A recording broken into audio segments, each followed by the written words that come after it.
8ನೇ ತರಗತಿಯ ಮಗುವಿಗೆ ಯಾವುದೆಲ್ಲ ಪೂರ್ವಜ್ಞಾನ ಇರುತ್ತೆ ಇದಕ್ಕೆ ಸಂಬಂಧಪಟ್ಟಂತೆ ಅಂತಂದ್ರೆ, ಮಗುವಿಗೆ ವರ್ಗ ಮತ್ತು ವರ್ಗಮೂಲಗಳ ಬಗ್ಗೆ ಈಗಾಗಲೇ ತಿಳಿದಿರ್ತದೆ. 8ನೇ ತರಗತಿಯಲ್ಲಿ ಆ ಪಾಠ ಇದೆ. ಹಾಗೂ ಘನ ಮತ್ತು ಆಯತ ಘನಗಳ ಬಗ್ಗೆ ಮಗುವಿಗೆ ಪ್ರೈಮರಿ ಸ್ಕೂಲಲ್ಲಿ ಸ್ವಲ್ಪ ಮಟ್ಟಿನ ಜ್ಞಾನ ಇರ್ತಾ ಇದೆ. ಹಾಗಾದ್ರೆ ಈ ಅಧ್ಯಾಯದಲ್ಲಿ ಏನೇನಿದೆ ಒಂದು ಕಿರುನೋಟವನ್ನ ನೋಡ್ಬಿಡೋಣ. ಒಟ್ಟು ಪುಟಗಳ ಸಂಖ್ಯೆ 10. ಚಿಕ್ಕ ಪಾಠ ಇದು. ವಾಯ್ಸ್ ಕೇಳ್ತಾ ಇದೆಯಲ್ವಾ ಸರ್ ಎಲ್ಲರಿಗೆ? ವಾಯ್ಸ್ ಕ್ಲಿಯರ್ ಇದೆಯಾ? No problem. Yes sir, okay. ಏನೇ ಇಂಟರಪ್ಟ್ ಆದ್ರೆ ನಾನು ಇನ್ಫಾರ್ಮ್ ಮಾಡ್ತೀನಿ. Okay sir, okay. ಒಟ್ಟು 10 ಪುಟಗಳಿವೆ. ಚಿಕ್ಕ ಪಾಠ. ಗಣಿತ ಭಾಗ 2ರ 1ನೇ ಪುಟದಿಂದ 10ನೇ ಪುಟದವರೆಗಿದೆ. ಒಟ್ಟು ಅಭ್ಯಾಸಗಳು ಕೇವಲ 2 ಅಭ್ಯಾಸಗಳಿವೆ. 1.1 ಮತ್ತು 1.2. ಪ್ರಯತ್ನಿಸಿ, ಯೋಚಿಸಿ, ಚರ್ಚಿಸಿ ಬರೆಯಿರಿ ಇತ್ಯಾದಿ ಸಂಬಂಧಪಟ್ಟಂತೆ 33 ಪ್ರಶ್ನೆಗಳಿವೆ. ಹಾಗೂ ಒಂದು ನೂತನ ಪದವನ್ನ ಈ ಪಾಠದಲ್ಲಿ ಪರಿಚಯಿಸಿದ್ದಾರೆ. ಯಾವುದದು ಅಂದ್ರೆ ಷಣ್ಮುಖಿ. ಈವರೆಗೆ ನಾವು ಷಣ್ಮುಖ ಘನ ಅಂತ ಉಪಯೋಗಿಸ್ತಿದ್ವಿ. ಷಣ್ಮುಖ ಅಂದ್ರೆ 6 ಮುಖಗಳು ಅಂತ ಅರ್ಥ. ಷಣ್ಮುಖಿ ಅಂದ್ರೆ 6 ಮುಖಗಳನ್ನು ಹೊಂದಿರುವುದು ಯಾವುದೋ ಅದೇ ಷಣ್ಮುಖಿ. ಅಂದ್ರೆ ಈ ಪಾಠಕ್ಕೆ ಸಂಬಂಧಪಟ್ಟ ಹಾಗೆ 6 ಸರ್ವಸಮ ಮುಖಗಳನ್ನು ಹೊಂದಿರುವಂತಹ ಘನಾಕೃತಿ.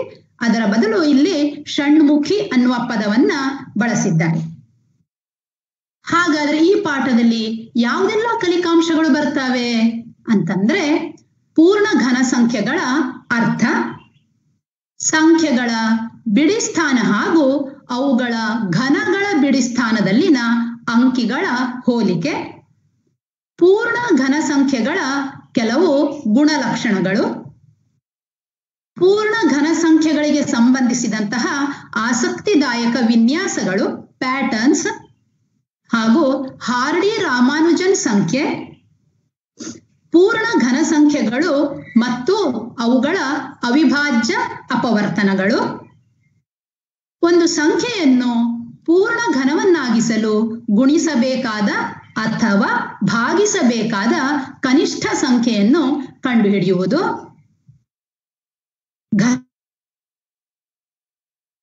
ಮತ್ತು ಅವಿಭಾಜ್ಯ ಅಪವರ್ತನ ವಿಧಾನದಿಂದ ಘನಮೂಲವನ್ನ ಕಂಡುಹಿಡಿಯುವುದು. ಇನ್ನು ಅಂದಾಜು ವಿಧಾನದಿಂದ ಪೂರ್ಣ ಘನ ಸಂಖ್ಯೆಗಳ ಘನಮೂಲವನ್ನು ಕಂಡುಹಿಡಿಯುವುದು.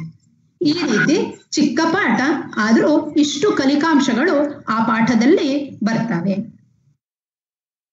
ಒಂದು ವಿಷಯ ನೋಡಿ, ಏನಂತಂದ್ರೆ ಕ್ರಿಯಾ ಸಿದ್ಧಿ ಸತ್ವೇ ಭವತಿ ಮಹತಾಂನೋಪಕರಣೆ ಅಂತ ಕಾಳಿದಾಸ ಹೇಳಿದ್ದಾನೆ. ಏನಿದರ ಅರ್ಥ ಅಂತಂದ್ರೆ, ಛಲವಿದ್ದಾಗ ಸಲಕರಣೆಗಳು ಇಲ್ಲದಿದ್ದರೂ ಗುರಿಯನ್ನು ಸಾಧಿಸಬಹುದು ಅಂತ. ಇಂಗ್ಲಿಷ್ ನಲ್ಲಿ ಇದನ್ನೇ necessity is the mother of invention ಅಂತ ಹೇಳ್ತಾರೆ. ಅಂತಂದ್ರೆ, when the need for something becomes essential, you are forced to find ways of getting or achieving it ಅಂತ.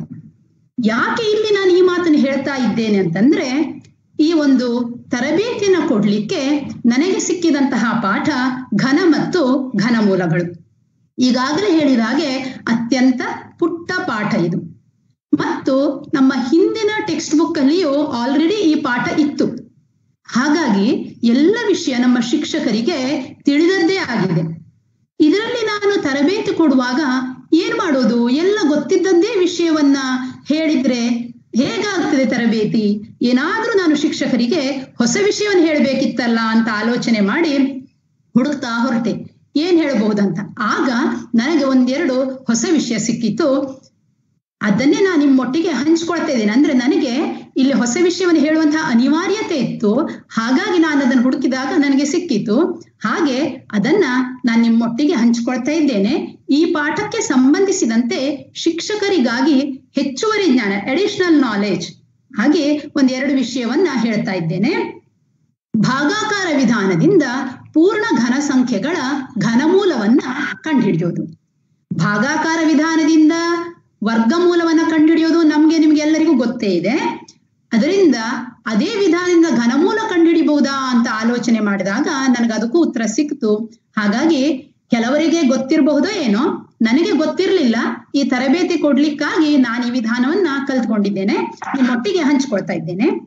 ಅದೇ ರೀತಿ ದೊಡ್ಡ ಪೂರ್ಣ ಘನ ಸಂಖ್ಯೆಗಳ ಅಂದ್ರೆ 7, 8, 9 ಡಿಜಿಟ್ಗಳನ್ನ ಹೊಂದಿರುವಂತಹ ಘನ ಸಂಖ್ಯೆಗಳ ಘನಮೂಲವನ್ನ ಸುಲಭವಾಗಿ ಕಂಡುಹಿಡಿಲಿಕ್ಕೆ ಒಂದು ವಿಧಾನ ಇದೆ. ಅದನ್ನು ಕೂಡ ತಮ್ಮೊಂದಿಗೆ ಹಂಚ್ಕೊಳ್ತಾ ಇದ್ದೇನೆ. ಹಾಗಾದ್ರೆ ಹಿಂದಿನ ಪಠ್ಯದಲ್ಲಿಯೂ ಈ ಪಾಠ ಇತ್ತು. ಹಿಂದಿನ ಪಠ್ಯದಲ್ಲಿ ಹೇಗಿತ್ತು, ಈಗಿನ ಪಠ್ಯದಲ್ಲಿ ಏನಿದೆ, ಏನು ಬದಲಾವಣೆ ಆಗಿದೆ ಒಮ್ಮೆ ಗಮನಿಸೋಣ. ಈಗಿನ ಪಠ್ಯದಲ್ಲಿ ವರ್ಗಮೂಲಗಳು, ಇದು ಗಣಿತ ಭಾಗ 1ರ 5ನೇ ಅಧ್ಯಾಯ ಆಗಿದೆ. ಘನಮೂಲಗಳು, ಇದು ಗಣಿತ ಭಾಗ 2ರ 1ನೇ ಅಧ್ಯಾಯ ಆಗಿದೆ. ಆದ್ರೆ ಹಿಂದಿನ ಪಠ್ಯದಲ್ಲಿ ಇವೆರಡೂ ಸೇರಿ ಘನಮೂಲ ಮತ್ತು ವರ್ಗಮೂಲ ಇವೆರಡೂ ಸೇರಿ ಒಂದೇ ಅಧ್ಯಾಯ ಆಗಿತ್ತು. ಈಗಿನ ಪಠ್ಯದಲ್ಲಿ ಋಣ ಸಂಖ್ಯೆಗಳ ಘನಗಳ ಬಗ್ಗೆ ಯಾವುದೇ ರೀತಿಯ ಪ್ರಸ್ತಾಪವನ್ನ ಮಾಡಲೇ ಇಲ್ಲ. ಹಿಂದಿನ ಪಠ್ಯದಲ್ಲಿ ಋಣ ಸಂಖ್ಯೆಗಳ ಘನಗಳ ಬಗ್ಗೆಯೂ ನಮಗೆ ಮಾಹಿತಿಯನ್ನ ನೀಡಲಾಗಿತ್ತು. ಈಗಿನ ಪಠ್ಯದಲ್ಲಿ ಅಭ್ಯಾಸದಲ್ಲಿ ಘನ, ಆಯತ ಘನ ಇವುಗಳಿಗೆ ಸಂಬಂಧಿಸಿದಂತಹ ಲೆಕ್ಕಗಳಿವೆ. ಆದರೆ ಹಿಂದಿನ ಪಠ್ಯದಲ್ಲಿ ಇವುಗಳಿಗೆ ಸಂಬಂಧಿಸಿದಂತಹ ಯಾವುದೇ ಲೆಕ್ಕಗಳು ಇರಲಿಲ್ಲ.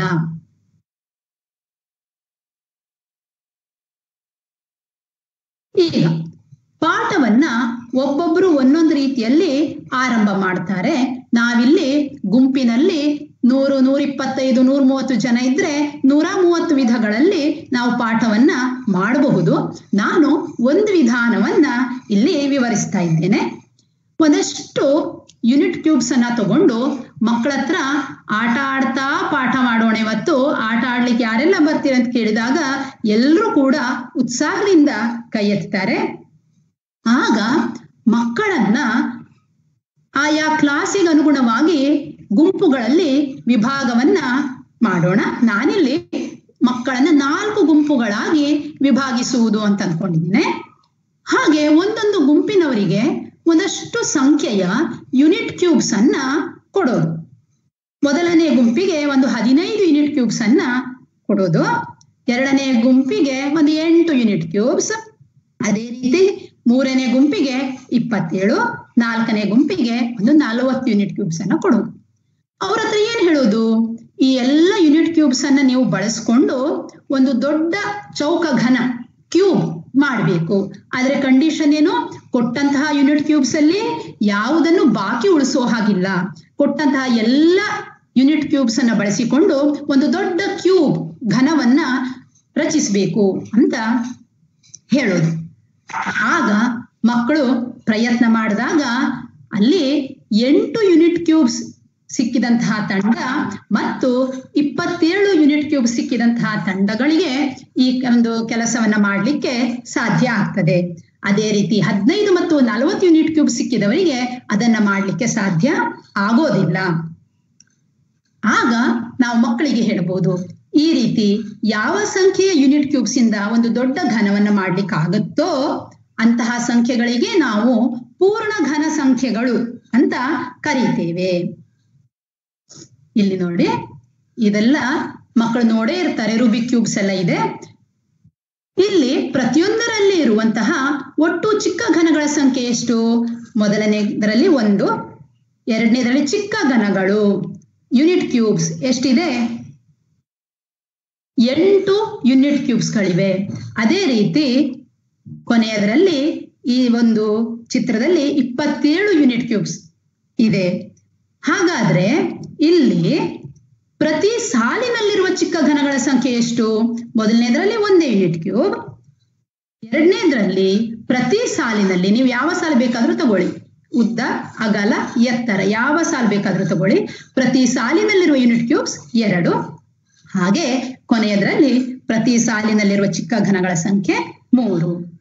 ಹಾಗಾದ್ರೆ ಇವಕ್ಕೆ ಏನು ಸಂಬಂಧ? ಒಟ್ಟು ಚಿಕ್ಕ ಘನಗಳ ಸಂಖ್ಯೆ, ಪ್ರತಿ ಸಾಲಿನಲ್ಲಿರುವ ಚಿಕ್ಕ ಘನಗಳ ಸಂಖ್ಯೆ, ಏನು ಸಂಬಂಧ ನೋಡ್ತಾ ಹೊರಟ್ರೆ ನೋಡಿ, ಇಲ್ಲಿ ಪ್ರತಿ ಸಾಲಿನಲ್ಲಿರುವ ಚಿಕ್ಕ ಘನಗಳ ಸಂಖ್ಯೆ 2. ಆ 2ಅನ್ನ 3 ಸಾರಿ ಗುಣಿಸಿದ್ರೆ ನಮಗೆ 8 ಸಿಗತ್ತೆ. ಅದೇ ರೀತಿ 3ಅನ್ನ 3 ಸಾರಿ ಗುಣಿಸಿದಾಗ ನಮ್ಗೆ 27 ಸಿಗತ್ತೆ. ಅದೇ ರೀತಿ 1ಅನ್ನ 3 ಸಾರಿ ಗುಣಿಸಿದ್ರೆ ನಮ್ಗೆ 1 ಸಿಗತ್ತೆ. ಹಾಗಾದ್ರೆ ಈಗಾಗಲೇ ಹೇಳಿದ್ದೇವೆ ಮಕ್ಕಳಿಗೆ 27, 8 ಇವೆಲ್ಲ ಪೂರ್ಣ ಘನ ಸಂಖ್ಯೆಗಳು ಅಂತ ಹೇಳಿದ್ದೇವೆ. ಹಾಗಾದ್ರೆ ಪೂರ್ಣ ಘನ ಸಂಖ್ಯೆಗಳು ಹೇಗಿರ್ಬೇಕು? ಅದರ ಅಪವರ್ತನಗಳು ಏನಾಗಿರ್ಬೇಕು ನೋಡಿ, 3 ಸಮ ಅಪವರ್ತನಗಳಿರ್ಬೇಕು. 3 ಸಮ ಅಪವರ್ತನಗಳ ಗುಣಲಬ್ಧ. ಹಾಗಾಗಿ ಪೂರ್ಣ ಘನ ಸಂಖ್ಯೆಗಳು ಅಂದರೇನು? ಪೂರ್ಣ ಘನ ಸಂಖ್ಯೆಯು 3 ಸಮ ಅಪವರ್ತನಗಳ ಗುಣಲಬ್ಧ ಆಗಿರ್ತದೆ. ಅಂದರೆ ಒಂದು ಸಂಖ್ಯೆ n ಅನ್ನು n ಸಮ m into m into m ಎಂದು ಬರೆಯಲು ಸಾಧ್ಯ ಆದ್ರೆ ಆಗ ನಾವು ಆ n ಅನ್ನ ಪೂರ್ಣ ಘನ ಸಂಖ್ಯೆ ಅಂತ ಕರಿತೇವೆ. ಹಾಗೂ ಅದನ್ನ n ಸಮ m ಕ್ಯೂಬ್ ಅಂತ ಸಾಂಕೇತಿಕವಾಗಿ ಬರೀತೇವೆ. ಉದಾಹರಣೆಗೆ ಈಗಾಗಲೇ ಹೇಳಿದ ಉದಾಹರಣೆ ಇದೆ, ತಮ್ಗೆಲ್ಲರಿಗೂ ಗೊತ್ತೇ ಇದೆ. 2⁻3 ಸಮ 8 ಅಂತ ಬರೀತೇವೆ. ಅದೇ ರೀತಿ ಘನಮೂಲ, ಒಂದು ಪೂರ್ಣ ಘನ ಸಂಖ್ಯೆಯನ್ನ ಪಡೀಲಿಕ್ಕೆ ಯಾವ ಸಂಖ್ಯೆಯನ್ನು 3 ಸಲ ಗುಣಿಸಿದ್ದೇವೆಯೋ ಅದನ್ನೇ ಆ ಸಂಖ್ಯೆಯ ಘನಮೂಲ ಅಂತ ಕರೀತೇವೆ. ಇಲ್ಲಿ n ಅನ್ನ ಪಡಿಬೇಕಾದ್ರೆ ನಾವು m ಅನ್ನ 3 ಸಲ ಗುಣಿಸಿದ್ದೇವೆ, ಆದ್ರಿಂದ m ಅನ್ನ n ದ ಘನಮೂಲ ಅಂತ ಕರೀತೇವೆ. ಹಾಗೂ ಅದನ್ನ ಸಾಂಕೇತಿಕವಾಗಿ ಈ ರೀತಿ m ಸಮ ಘನಮೂಲ n ಅಂತ ಬರೀತೇವೆ. ಹಿಂದಿನ ಉದಾಹರಣೆಯಲ್ಲಿಯೇ ಅದನ್ನು ಹೇಗೆ ಬರೀತೇವೆ? ಘನಮೂಲ 8 ಸಮ 2 ಅಂತ ಬರೀತೇವೆ. ಹಾಗಾದ್ರೆ 2ರ ಘನ 8, ರಿವರ್ಸ್ ಆಗಿ 8ರ ಘನಮೂಲ 2. ಈ ರೀತಿ ಹಲವು ಉದಾಹರಣೆಗಳನ್ನ ನಾವು ಮಕ್ಕಳಿಗೆ ಹೇಳಬಹುದಾಗಿದೆ. ಒಂದು ವಿಷಯವನ್ನ ಗಮನಿಸಬೇಕು, ಪೂರ್ಣ ಘನ ಸಂಖ್ಯೆಗಳು ಮತ್ತು ಘನಮೂಲಗಳು ಇವು ಪೂರ್ಣಾಂಕಗಳಲ್ಲದ ಸಂಖ್ಯೆಗಳಿಗೂ ಅಂದ್ರೆ ಭಿನ್ನರಾಶಿ, ದಶಮಾಂಶ ಸಂಖ್ಯೆ ಇತ್ಯಾದಿಗಳಿಗೂ ಅನ್ವಯಿಸ್ತವೆ. ಆದ್ರೆ ಈ ಹಂತದಲ್ಲಿ ಅಂದ್ರೆ ನಮ್ಮ 8th ಟೆಕ್ಸ್ಟ್ ಬುಕ್ ಅಲ್ಲಿ ಇದನ್ನ ಪೂರ್ಣಾಂಕಗಳಿಗೆ ಮಾತ್ರ ಸೀಮಿತಗೊಳಿಸಿದ್ದಾರೆ. ಹಾಗಾಗಿ ಅಷ್ಟನ್ನೇ ನಾನು ತಗೊಂಡಿದ್ದೇನೆ. ಹಾಗಾದ್ರೆ ಈ ಒಂದು ಘನ ಸಂಖ್ಯೆಗಳ ವಿಶೇಷ ಗುಣಲಕ್ಷಣಗಳೇನಿವೆ ಸ್ವಲ್ಪ ತಿಳ್ಕೊಳ್ಳೋಣ. ನೋಡಿ, ಇದು ನಮ್ಮ ಟೆಕ್ಸ್ಟ್ ಬುಕ್ ಅಲ್ಲಿ ಕೂಡ ಕೊಟ್ಟಿದ್ದಾರೆ. ಸಂಖ್ಯೆಗಳು ಮತ್ತು ಅವುಗಳ ಘನಗಳು, 1ರಿಂದ 10ರವರೆಗಿನ ಸ್ವಾಭಾವಿಕ ಸಂಖ್ಯೆಗಳಿವೆ ಮತ್ತು ಅವುಗಳ ಘನಗಳನ್ನ ಪಟ್ಟಿ ಮಾಡಿದ್ದಾರೆ. ಈಗ ಅವುಗಳ ಬಿಡಿ ಸ್ಥಾನವನ್ನ ಹೋಲಿಸೋಣ. ಕೊಟ್ಟಂತಹ ಸಂಖ್ಯೆ ಬಿಡಿ ಸ್ಥಾನದಲ್ಲಿ 1 ಇದ್ರೆ ಅದರ ಘನದ ಬಿಡಿ ಸ್ಥಾನದಲ್ಲಿಯೂ 1 ಇರ್ತದೆ. 4 ಇದ್ರೆ 4, 5 ಇದ್ರೆ 5, ಬಿಡಿ ಸ್ಥಾನದಲ್ಲಿ 6 ಇದ್ರೆ 6. ಅದೇ ರೀತಿ 9 ಮತ್ತು 0 ಇದ್ದಾಗ ಅದೇ ಸಂಖ್ಯೆಗಳು ಅವುಗಳ ಘನಗಳ ಬಿಡಿ ಸ್ಥಾನದಲ್ಲಿಯೂ ಇರ್ತವೆ. ಆದ್ರೆ ಬಿಡಿ ಸ್ಥಾನದಲ್ಲಿ 2 ಇದ್ರೆ ಆ ಸಂಖ್ಯೆಯ ಘನದ ಬಿಡಿ ಸ್ಥಾನದಲ್ಲಿ 8 ಇರ್ತದೆ. ಹಾಗೂ 8 ಇದ್ರೆ ಅದರ ಘನದ ಬಿಡಿ ಸ್ಥಾನದಲ್ಲಿ 2 ಇರ್ತದೆ. ಹಾಗೆ ಒಂದು ಸಂಖ್ಯೆ ಬಿಡಿ ಸ್ಥಾನದಲ್ಲಿ 3 ಇದ್ರೆ ಅದರ ಘನದ ಬಿಡಿ ಸ್ಥಾನದಲ್ಲಿ 7 ಇರ್ತದೆ. ಅದೇ ರೀತಿ ಸಂಖ್ಯೆಯ ಬಿಡಿ ಸ್ಥಾನದಲ್ಲಿ 7 ಇದ್ರೆ ಅದರ ಘನದ ಬಿಡಿ ಸ್ಥಾನದಲ್ಲಿ 3 ಇರ್ತದೆ. ಈ ಒಂದು ಕೋಷ್ಟಕವನ್ನು ನಾವು ಮಕ್ಕಳಿಗೆ ತೋರಿಸಿ ಮನದಟ್ಟು ಮಾಡಬಹುದು. ಟೆಕ್ಸ್ಟ್ ಬುಕ್ ನಲ್ಲಿ 1ರಿಂದ 10ರವರೆಗೆ ಮಾತ್ರ ಕೊಟ್ಟಿದ್ದಾರೆ.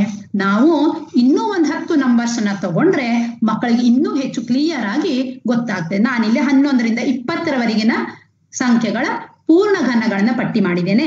ಇಲ್ಲಿ ಕೂಡ ನಾನು ಮೇಲೆ ಹೇಗೆ ವಿವರಿಸಿದ್ದೇನೋ ಅದೇ ರೀತಿ ಬಿಡಿ ಸ್ಥಾನದಲ್ಲಿ ಇರ್ತಾ ಇದೆ.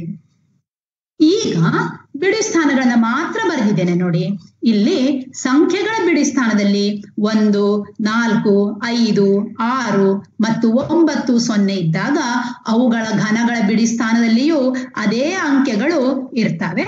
ಆದ್ರೆ 2 ಇದ್ದಾಗ 8 ಇರುತ್ತೆ, 8 ಇದ್ದಾಗ ಘನದ ಬಿಡಿ ಸ್ಥಾನದಲ್ಲಿ 2. ಅದೇ ರೀತಿ 3 ಇದ್ದಾಗ 7, 7 ಇದ್ದಾಗ 3 ಇರ್ತದೆ. ಇದನ್ನ ಮಕ್ಕಳಿಗೆ ಕರೆಕ್ಟ್ ಆಗಿ ಮನದಟ್ಟು ಮಾಡಿಸಬೇಕು.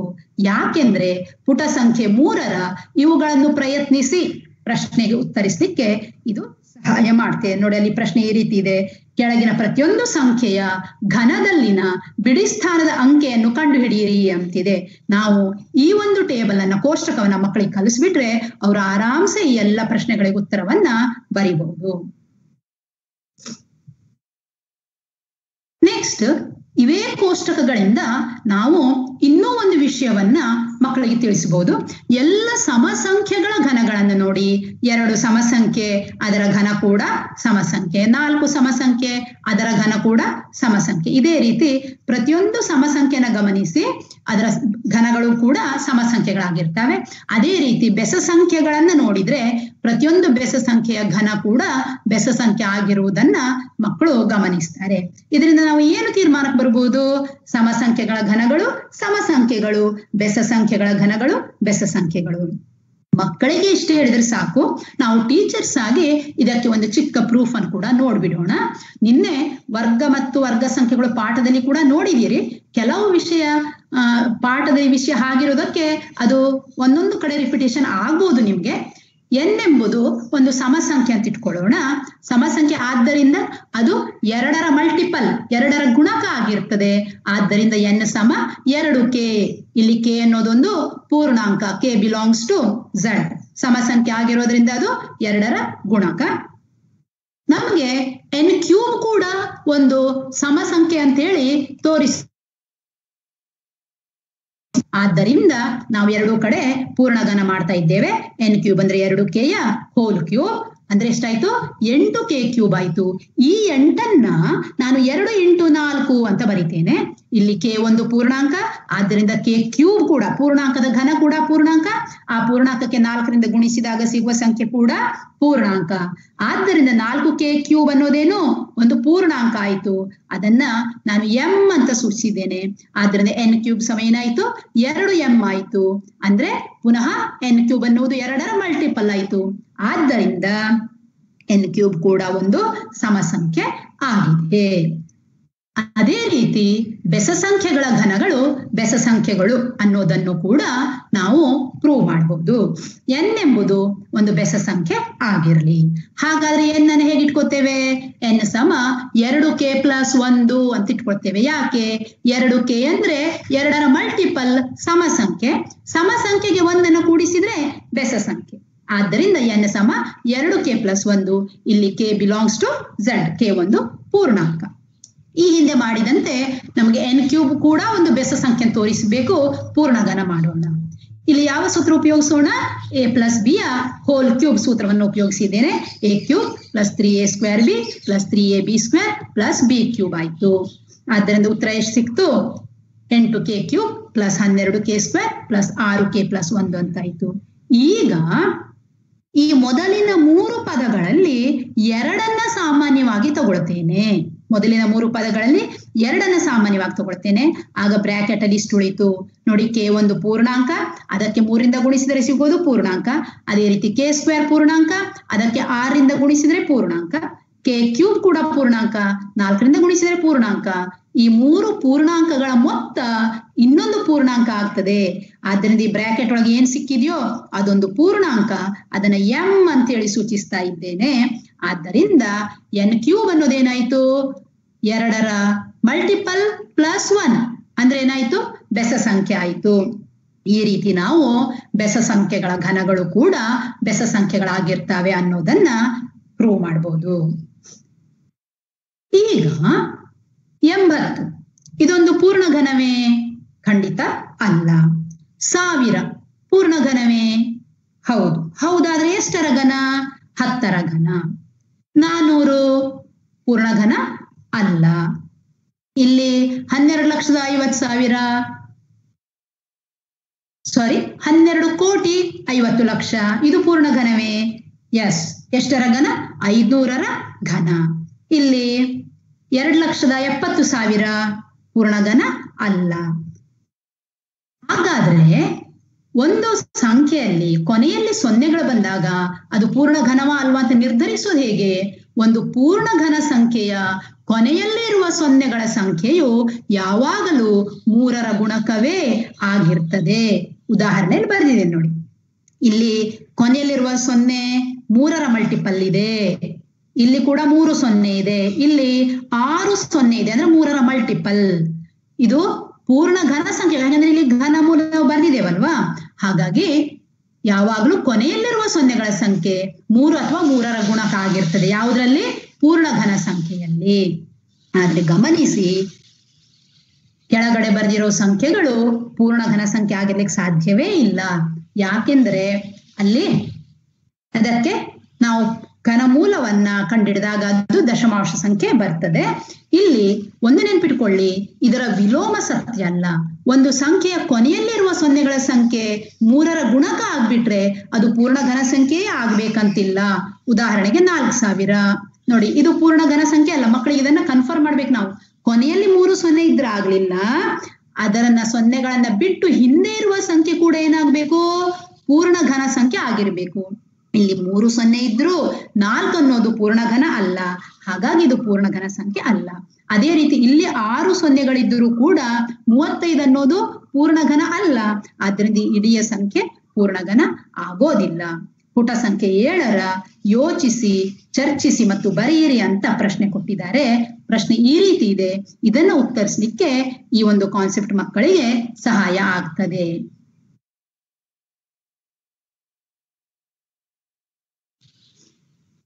ಈಗ ಇದು ನಮ್ಗೆ ಗೊತ್ತಿರೋದೇ ವಿಷಯ.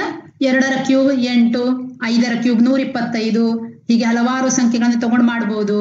ಧನ ಪೂರ್ಣಾಂಕಗಳ ಘನಗಳು ಯಾವಾಗಲೂ ಧನ ಪೂರ್ಣಾಂಕಗಳೇ ಆಗಿರ್ತವೆ. ಅದೇ ರೀತಿ ಋಣ ಪೂರ್ಣಾಂಕಗಳು ಟೆಕ್ಸ್ಟ್ ಅಲ್ಲಿ ಇಲ್ಲಿದ್ರು ಮಕ್ಕಳಿಗೆ ನಾವು ಇದನ್ನ ಅಡಿಷನಲ್ ನಾಲೆಜ್ ಆಗಿ ಹೇಳೋದು ಒಳ್ಳೇದು. -2ರ ಕ್ಯೂಬ್ -8, -5ರ ಕ್ಯೂಬ್ -125. ಆದ್ದರಿಂದ ಏನ್ ಹೇಳ್ಬೋದು, ಋಣ ಪೂರ್ಣಾಂಕಗಳ ಘನಗಳು ಯಾವಾಗಲೂ ಋಣ ಪೂರ್ಣಾಂಕಗಳೇ ಆಗಿರ್ತವೆ. ಈಗ ಒಂದು ಸಂಖ್ಯೆಯನ್ನ ತಗೊಂಡು ಅದರ ಘನವನ್ನು ಬರೆದಿದ್ದೇನೆ. 6ರ ಕ್ಯೂಬ್ ಎಷ್ಟು, 216. ಇದರ ಎಲ್ಲ ಅಂಕೆಗಳನ್ನು ಕೂಡಿಸೋಣ.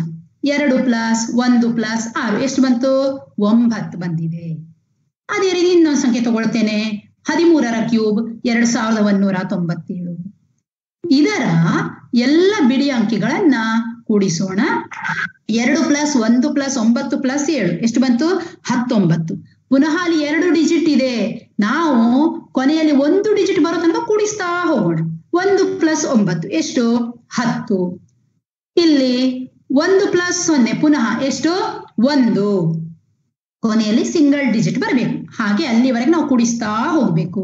ಈ ರೀತಿ ದೊರೆತಂತಹ ಸಂಖ್ಯೆಗೆ ಮೂಲ ಅಂಕಿ ಅಥವಾ ಡಿಜಿಟಲ್ ರೂಟ್ ಅಂತ ಕರೀತೇವೆ. ಅಂದರೆ ಇಲ್ಲಿ 216ರ ಡಿಜಿಟಲ್ ರೂಟ್ ಎಷ್ಟು, 9. 2197ರ ಡಿಜಿಟಲ್ ರೂಟ್ ಎಷ್ಟು, 1. ಇದನ್ನು ನಾವು ಕನ್ನಡದಲ್ಲಿ ಮೂಲ ಅಂಕಿ ಅಥವಾ ಇಂಗ್ಲಿಷ್ ನಲ್ಲಿ ಡಿಜಿಟಲ್ ರೂಟ್ ಅಂತ ಕರೀತೇವೆ. ಈಗ 5ರ ಕ್ಯೂಬ್ 125.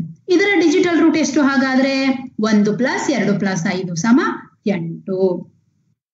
ಹಾಗಾದ್ರೆ ಮೂಲ ಅಂಕಿ 2 ಆಗಿರುವಂತಹ ಒಂದು ಪೂರ್ಣ ಘನ ಸಂಖ್ಯೆಯನ್ನ ಹೇಳ್ತೀರಾ ಅಂತ ನಾನು ನಿಮ್ಮ ಹತ್ರ ಪ್ರಶ್ನೆ ಮಾಡ್ಬೋದು. ಆದ್ರೆ ನಿಮಗೆ ಆನ್ಸರ್ ಮಾಡ್ಲಿಕ್ಕೆ ಆಗೋದಿಲ್ಲ. ಆದ್ರೆ ನಾವು ಎಷ್ಟು ಟೈಮ್ ಕೊಟ್ಟರು ಕೂಡ ನಿಮಗೆ ಇದಕ್ಕೆ ಆನ್ಸರ್ ಹೇಳಲಿಕ್ಕೆ ಆಗೋದಿಲ್ಲ. ಯಾಕೆ ಅಂತಂದ್ರೆ ಒಂದು ಪೂರ್ಣ ಘನ ಸಂಖ್ಯೆಯ ಮೂಲ ಅಂಕಿಯು ಯಾವಾಗಲೂ 1, 8 ಅಥವಾ 9 ಆಗಿರ್ತದೆ. ಈ 3 ಸಂಖ್ಯೆಗಳನ್ನ ಬಿಟ್ಟು ಈ ಯಾವುದೇ ಬೇರೆ ಮೂಲ ಅಂಕಿ ದೊರೆಯಲಿಕ್ಕೆ ಸಾಧ್ಯ ಇಲ್ಲ. ಯಾವುದಕ್ಕೆ, ಪೂರ್ಣ ಘನ ಸಂಖ್ಯೆಗೆ. ಇಲ್ಲಿ ಒಂದು ವಿಚಾರವನ್ನು ಹೇಳಲಿಕ್ಕೆ ಇಷ್ಟಪಡ್ತೇನೆ. ಅಂಕಿ ಅನ್ನುವ ಪದವನ್ನು ನಾವು ಡಿಜಿಟ್ ಅನ್ನುವ ಪದಕ್ಕೆ ಪರ್ಯಾಯವಾಗಿ ಕನ್ನಡದಲ್ಲಿ ಉಪಯೋಗಿಸಬೇಕು. ಆದ್ರೆ ನಮ್ಗೆ ತಿಳಿದೋ ತಿಳಿಯದೆಯೋ ಅಂಕಿ, ಅಂಕೆ ಎರಡನ್ನೂ ನಾವು ಉಪಯೋಗಿಸ್ತೇವೆ.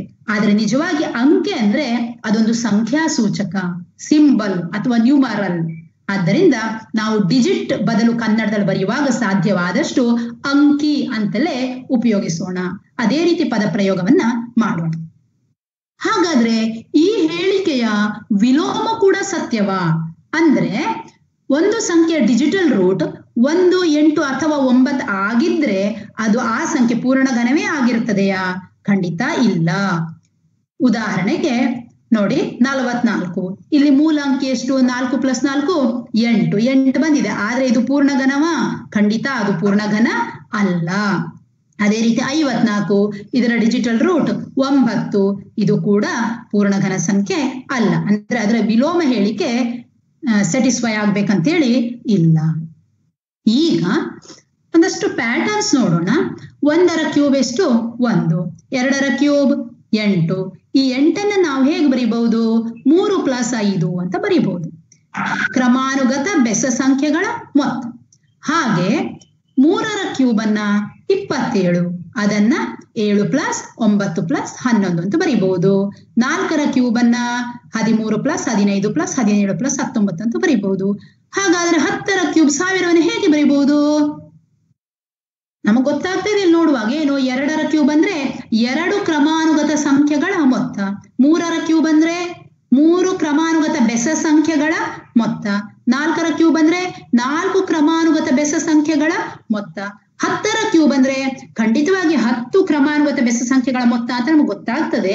ಆದ್ರೆ ಸ್ಟಾರ್ಟಿಂಗ್ ನಂಬರ್ ಎಷ್ಟು ಅಂತ ಹೇಳಿ ಮಕ್ಕಳಿಗೆ ಕೂಡ್ಲೆ ಗೊತ್ತಾಗೋದು ಕಷ್ಟ. ಹಾಗಾದ್ರೆ ಇದನ್ನು ಮಕ್ಕಳಿಗೆ ನಾವು ಹೇಗೆ ಹೇಳ್ಕೊಡ್ಬೋದು? ಅದಕ್ಕೆ ಕೆಲವು ಇಂಟ್ರೆಸ್ಟಿಂಗ್ ಪ್ಯಾಟರ್ನ್ಸ್ ಅನ್ನ ನೋಡೋಣ. ಮೊದಲಿಗೆ ಬೆಸ ಪೂರ್ಣಾಂಕಗಳ ಘನಗಳನ್ನ ನೋಡೋಣ. 1ರ ಕ್ಯೂಬ್ 1 ಗೊತ್ತಿದೆ. 3ರ ಕ್ಯೂಬ್ 3 ಬೆಸ ಪೂರ್ಣಾಂಕಗಳ ಮೊತ್ತ, ಬೆಸ ಸಂಖ್ಯೆಗಳ ಮೊತ್ತ. ಆದ್ರೆ ಎಲ್ಲಿಂದ ಸ್ಟಾರ್ಟ್ ಆಗ್ಬೇಕು ನೋಡೋದು ಹೇಗೆ? ಮೊದಲಿಗೆ 3ರ ಸ್ಕ್ವೇರ್ ಎಷ್ಟು? 9. ಒಂದು ಬೆಸ ಸಂಖ್ಯೆ ಸಿಕ್ಕೋಯ್ತು. ಇನ್ನು 2 ಬೆಸ ಸಂಖ್ಯೆ ಬೇಕಲ್ವಾ? ಅದರ ಮುಂದಿನ ಒಂದು ಬೆಸ ಸಂಖ್ಯೆ ಮತ್ತು ಹಿಂದಿನ ಒಂದು ಬೆಸ ಸಂಖ್ಯೆ ಹಾಕಿದ್ರೆ ಆಯ್ತು. ಹಾಗೆ 5ರ ಕ್ಯೂಬ್ 125. 5ರ ಸ್ಕ್ವೇರ್ ಎಷ್ಟು? 25. 5ರ ಕ್ಯೂಬ್ ಅಂದ್ರೆ 5 ಬೆಸ ಸಂಖ್ಯೆಗಳ ಮೊತ್ತ, ಕ್ರಮಾನುಗತ ಬೆಸ ಸಂಖ್ಯೆಗಳ ಮೊತ್ತ. ಒಂದು ಬೆಸ ಸಂಖ್ಯೆ ಬರೆದಾಗಿದೆ, ಹಿಂದಿನ 2 ಬೆಸ ಸಂಖ್ಯೆ ಮತ್ತು ಹಿಂದಿನ 2 ಬೆಸ ಸಂಖ್ಯೆ. ನೋಡಿ, ಈ ರೀತಿ ನಾವು ಕಂಟಿನ್ಯೂ ಮಾಡ್ಕೊಂಡು ಹೋಗ್ಬಹುದು. ಹೀಗೆ ಹೇಳ್ಕೊಟ್ರೆ ಮಕ್ಕಳಿಗೆ ಹೆಚ್ಚು ಈಸಿ ಆಗತ್ತೆ. ಇದಕ್ಕೆ ಇನ್ನೂ ಬೇರೆ ಬೇರೆ ಹಲವು ವಿಧಾನಗಳಿವೆ. ನಾನು ಒಂದು ವಿಧಾನವನ್ನ ಮಾತ್ರ ಪರಿಚಯಿಸ್ತಾ ಇದ್ದೇನೆ. ಸಮಪೂರ್ಣಾಂಕಗಳ ಘನಗಳು. 2ರ ಕ್ಯೂಬ್ ಎಷ್ಟು? 8. ಹಾಗಾದ್ರೆ 8ಅನ್ನು ಹೇಗೆ ನಾವು 3 + 5 ಅಂತ ಬರೆಯುವುದಂತ ನೋಡೋಣ. 2ರ ಸ್ಕ್ವೇರ್ ಎಷ್ಟು? 4. ಆದ್ರೆ ಇದು ಬೆಸ ಸಂಖ್ಯೆ ಅಲ್ಲ, ಸಮ ಸಂಖ್ಯೆ. ನಮ್ಗೆ 2ರ ಕ್ಯೂಬ್ ಅಂದ್ರೆ 2 ಬೆಸ ಪೂರ್ಣಾಂಕಗಳ ಮೊತ್ತವಾಗಿ ಬರಿಬಹುದಲ್ವಾ? ಇದರ ಮುಂದಿನ ಒಂದು ಬೆಸ ಸಂಖ್ಯೆ ಮತ್ತು ಹಿಂದಿನ ಒಂದು ಬೆಸ ಸಂಖ್ಯೆ ತಗೊಳ್ಳೋಣ. ಈ 4ಅನ್ನ ಬಿಟ್ಬಿಡೋಣ. ಹಾಗಾಗಿ 2ರ ಕ್ಯೂಬ್ ಅಂದ್ರೆ ಎಷ್ಟು? 3 + 5. ಈಗ ನಿಮ್ಗೆ ಗೊತ್ತಾಗಿದೆ. 4ರ ಕ್ಯೂಬ್ ಅಂದ್ರೆ ಮೊದ್ಲು ಏನ್ ಮಾಡ್ಬೇಕು? 4ರ ಸ್ಕ್ವೇರ್ 16ಅನ್ನ ಬರೀಬೇಕು. ಇದರ ಮುಂದಿನ 2 ಬೆಸ ಸಂಖ್ಯೆ ಹಾಗೂ ಹಿಂದಿನ 2 ಬೆಸ ಸಂಖ್ಯೆಗಳನ್ನ ಬರೆಯೋದು. ಆ 16ಅನ್ನ ಬಿಟ್ಬಿಟ್ರಾಯ್ತು. 4ರ ಕ್ಯೂಬ್ ಅಂದ್ರೆ 13 + 15 + 17 + 19. 6ರ ಕ್ಯೂಬ್ ಅಂದ್ರೆ 216. 6ರ ಸ್ಕ್ವೇರ್ ಎಷ್ಟು? 36. 6ರ ಕ್ಯೂಬ್ ಅಂದ್ರೆ 6 ಕ್ರಮಾನುಗತ ಬೆಸ ಸಂಖ್ಯೆಗಳ ಮೊತ್ತ ಆಗ್ಬೇಕು. ಅಲ್ಲಿ ಮುಂದಿನ 3 ಕ್ರಮಾನುಗತ ಬೆಸ ಸಂಖ್ಯೆಗಳು ಮತ್ತು ಹಿಂದಿನ 3 ಕ್ರಮಾನುಗತ ಬೆಸ ಸಂಖ್ಯೆಗಳನ್ನ ತಗೊಂಡ್ರಾಯ್ತು. ಹಾಗಾಗಿ ನಾವು ಒಂದು ಏನನ್ನ ಜನರಲೈಸೇಷನ್ ಮಾಡ್ಬೋದು ಇದರಿಂದ? n ಕ್ಯೂಬ್ ಅನ್ನ n ಕ್ರಮಾನುಗತ ಬೆಸ ಸಂಖ್ಯೆಗಳ ಮೊತ್ತವಾಗಿ ವ್ಯಕ್ತಪಡಿಸಬಹುದು ಅನ್ನೋದು ನಮ್ಗೆ ಇಲ್ಲಿ ಗೊತ್ತಾಯ್ತು. ಯಾಕೆಂದ್ರೆ 2ರ ಕ್ಯೂಬ್ ಅಂದ್ರೆ 2 ಕ್ರಮಾನುಗತ ಬೆಸ ಸಂಖ್ಯೆಗಳ ಮೊತ್ತ. 6ರ ಕ್ಯೂಬ್ ಅಂದ್ರೆ 6 ಕ್ರಮಾನುಗತ ಬೆಸ ಸಂಖ್ಯೆಗಳ ಮೊತ್ತ. ಹಾಗೆ n ಕ್ಯೂಬ್ ಅಂದ್ರೆ n ಕ್ರಮಾನುಗತ ಬೆಸ ಸಂಖ್ಯೆಗಳ ಮೊತ್ತ ಅಂತೇಳಿ ನಮ್ಗೆ ಗೊತ್ತಾಯ್ತು. ಇದು ನಮ್ಮ ಟೆಕ್ಸ್ಟ್ ಬುಕ್ ನ ಪುಟ ಸಂಖ್ಯೆ 4ರ ಇವುಗಳನ್ನು ಪ್ರಯತ್ನಿಸಿ ಪ್ರಶ್ನೆಗೆ ಉತ್ತರಿಸಲಿಕ್ಕೆ ತುಂಬಾ ಸಹಾಯಕ. ನೋಡಿ, ಅಲ್ಲಿ ಯಾವ ರೀತಿ ನಾವು ಸಂಖ್ಯೆನ ಆರಂಭಿಸಬೇಕು ಅನ್ನೋದನ್ನ ಟೆಕ್ಸ್ಟ್ ಅಲ್ಲಿ ಕೊಡ್ಲಿಲ್ಲ. ನಾವು ಈ ರೀತಿ ಮಕ್ಕಳಿಗೆ ಹೇಳ್ಕೊಟ್ರೆ ಸುಲಭ ಆಗ್ಬಹುದು. ಈಗ ಇನ್ನೊಂದು ಪ್ಯಾಟರ್ನ್. 2ರ ಕ್ಯೂಬ್ - 1ರ ಕ್ಯೂಬ್ ಎಷ್ಟು ಬೆಲೆ? 2ರ ಕ್ಯೂಬ್ ಅಂದ್ರೆ 8, 1ರ ಕ್ಯೂಬ್ ಅಂದ್ರೆ 1. 8ರಲ್ಲಿ 1 ಕಳೆದ್ರೆ 7. ಇದನ್ನು ಈ ರೀತಿಯಾಗಿ ಬರಿಬಹುದಲ್ವಾ? ನೋಡಿ, 3 × 2 × 1 + 1. 3 2 6, 1 6 + 1 7. ಅದೇ ರೀತಿ 3ರ ಕ್ಯೂಬ್ - 2ರ ಕ್ಯೂಬ್ ಅನ್ನ ಹೇಗ್ ಬರಿಬಹುದು? 3 × 3 × 2 + 1. ಉತ್ತರ ಅಷ್ಟೇ ಬರುತ್ತೆ, ಬೇಕಾದ್ರೆ ನೋಡ್ಬಹುದು. ಇಲ್ಲಿ ನಾನು ಸಂಖ್ಯೆಗಳನ್ನ ಕೆಂಪು ಮತ್ತು ನೀಲಿ ಬಣ್ಣದಲ್ಲಿ, ರೆಡ್ ಮತ್ತು ಬ್ಲೂ ಕಲರ್ ಅಲ್ಲಿ ಬರೆದದ್ದನ್ನ ಸ್ವಲ್ಪ ಗಮನಿಸಿ. ಒಂದು ನಿರ್ದಿಷ್ಟವಾದ ಪ್ಯಾಟರ್ನ್ ನಾವು ಕಾಣ್ಲಿಕ್ಕೆ ಸಾಧ್ಯ ಇದೆ. ಹಾಗಾದ್ರೆ ಇದನ್ನ ಯಾವ ರೀತಿ ಜನರಲೈಸೇಷನ್ ಮಾಡ್ಬೋದು ನೋಡಿ. 5ರ ಕ್ಯೂಬ್ - 4ರ ಕ್ಯೂಬ್ ಅನ್ನ 3 × ಎಲ್ಲ ಕಡೆ 3 ಇದೆ. 3 × ನೋಡಿ, ಇಲ್ಲಿರುವ ಸಂಖ್ಯೆಗಳು 5 ಮತ್ತು 4, 5 ಮತ್ತು 4 +1 ಪುನಃ ಎಲ್ಲ ಕಡೆ ಇದೆ. ಹಾಗಾಗಿ ಯಾವ ರೀತಿ ಜನರಲೈಸೇಷನ್ ಮಾಡಬಹುದು? n cube - n - 1 whole cube. ನೋಡಿ, ಇದಕ್ಕಿಂತ 1 ಕಡಿಮೆ. n - 1 ಹೋಲ್ ಕ್ಯೂಬ್ ಸಮ 3 ಎಲ್ಲ ಕಡೆ ಇದೆ. n ಫಸ್ಟ್ ಬರೆದ ನಂಬರ್ ಇಂಟು n - 1 + 1 ಅಂತೇಳಿ ನಾವು ಜನರಲೈಸೇಷನ್ ಅನ್ನ ಮಾಡಬಹುದು. ಟೆಕ್ಸ್ಟ್ ಬುಕ್ ಅಲ್ಲಿ ಇದನ್ನ ಕೊಟ್ಟಿದ್ದಾರೆ, ಆದ್ರೆ ಜನರಲೈಸೇಷನ್ ಮಾಡ್ಲಿಲ್ಲ ಮತ್ತು ಇದನ್ನ ಈ ಫಾರ್ಮ್ ಅಲ್ಲಿ ಕೊಟ್ಟಿಲ್ಲ. ಅಲ್ಲಿ 1 ಮೊದಲು ಬರೆದಿದ್ದಾರೆ, 3 ಲಾಸ್ಟ್ ಬರೆದಿದ್ದಾರೆ. ಅದಕ್ಕಿಂತ ಈ ರೀತಿ ತಗೊಂಡ್ರೆ ಇನ್ನೂ ಮಕ್ಕಳಿಗೆ ಸ್ವಲ್ಪ ಈಸಿ ಆಗ್ಬೋದು. ಇದಕ್ಕೆ ಪ್ರೂಫ್ ಕೂಡ ನಾವ್ ಈ ರೀತಿ ನೋಡ್ಬೋದು. n³ minus n-1 whole cube ಸಮ n³ ಮೈನಸ್ ಆ ಬ್ರಾಕೆಟ್ ಅನ್ನ ಬಿಡಿಸೋಣ a-b ಹೋಲ್ ಕ್ಯೂಬ್ ಪ್ರಕಾರ. ಈಗ ಮೈನಸ್ ಚಿಹ್ನೆಯಿಂದ ಎಲ್ಲ ಕಡೆ ಗುಣಿಸಿದಾಗ ಎಲ್ಲ ಚಿಹ್ನೆ ಬದಲಾಯಿತು. ಆಗೇನಾಯ್ತು, n³ ಮೈನಸ್ n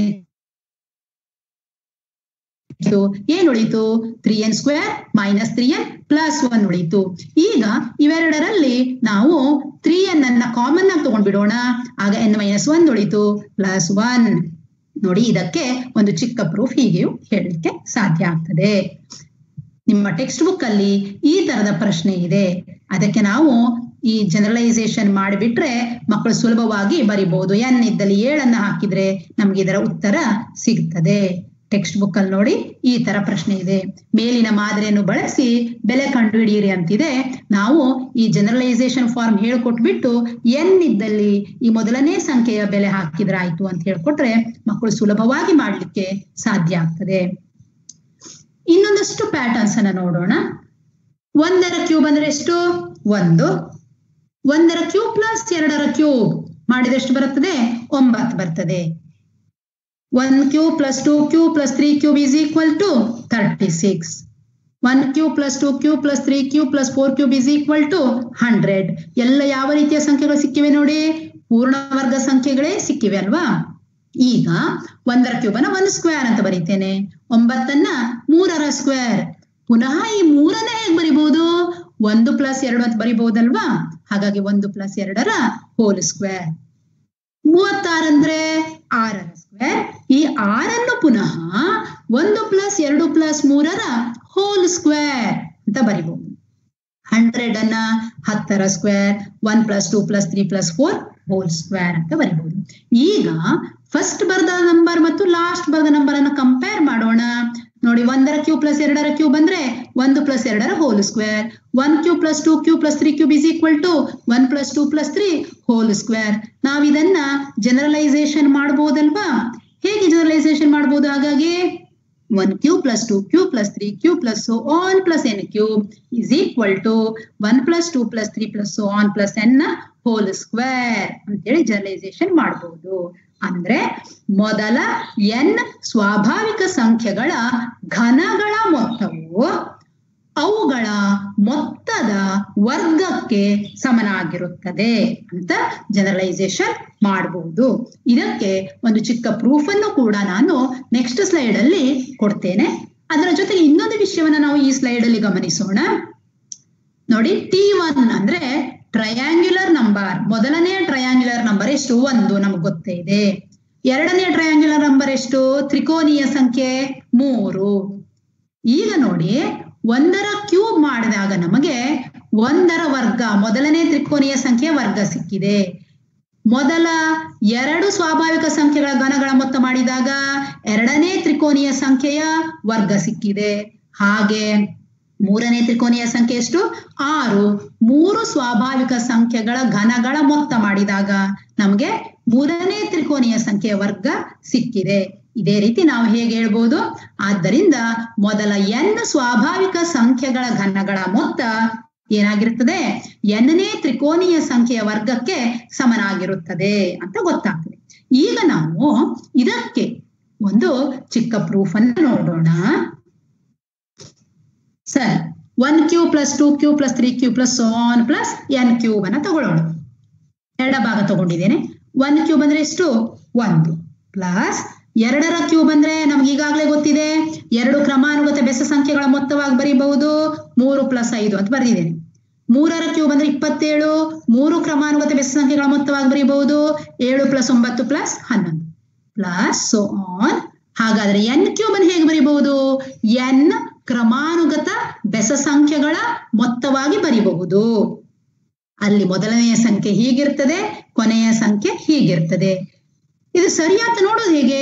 ಬೇಕಾದ್ರೆ n ಇದ್ದಲ್ಲಿ 3 ಹಾಕಿ. 3ರ ವರ್ಗ 9, 9 ಮೈನಸ್ 3 6, 6 ಪ್ಲಸ್ 1 ಎಷ್ಟು ಬಂತು? 7 ಬಂತು. 3 ಹಾಕಿದಾಗ ಮೊದಲನೆಯ ಸಂಖ್ಯೆ.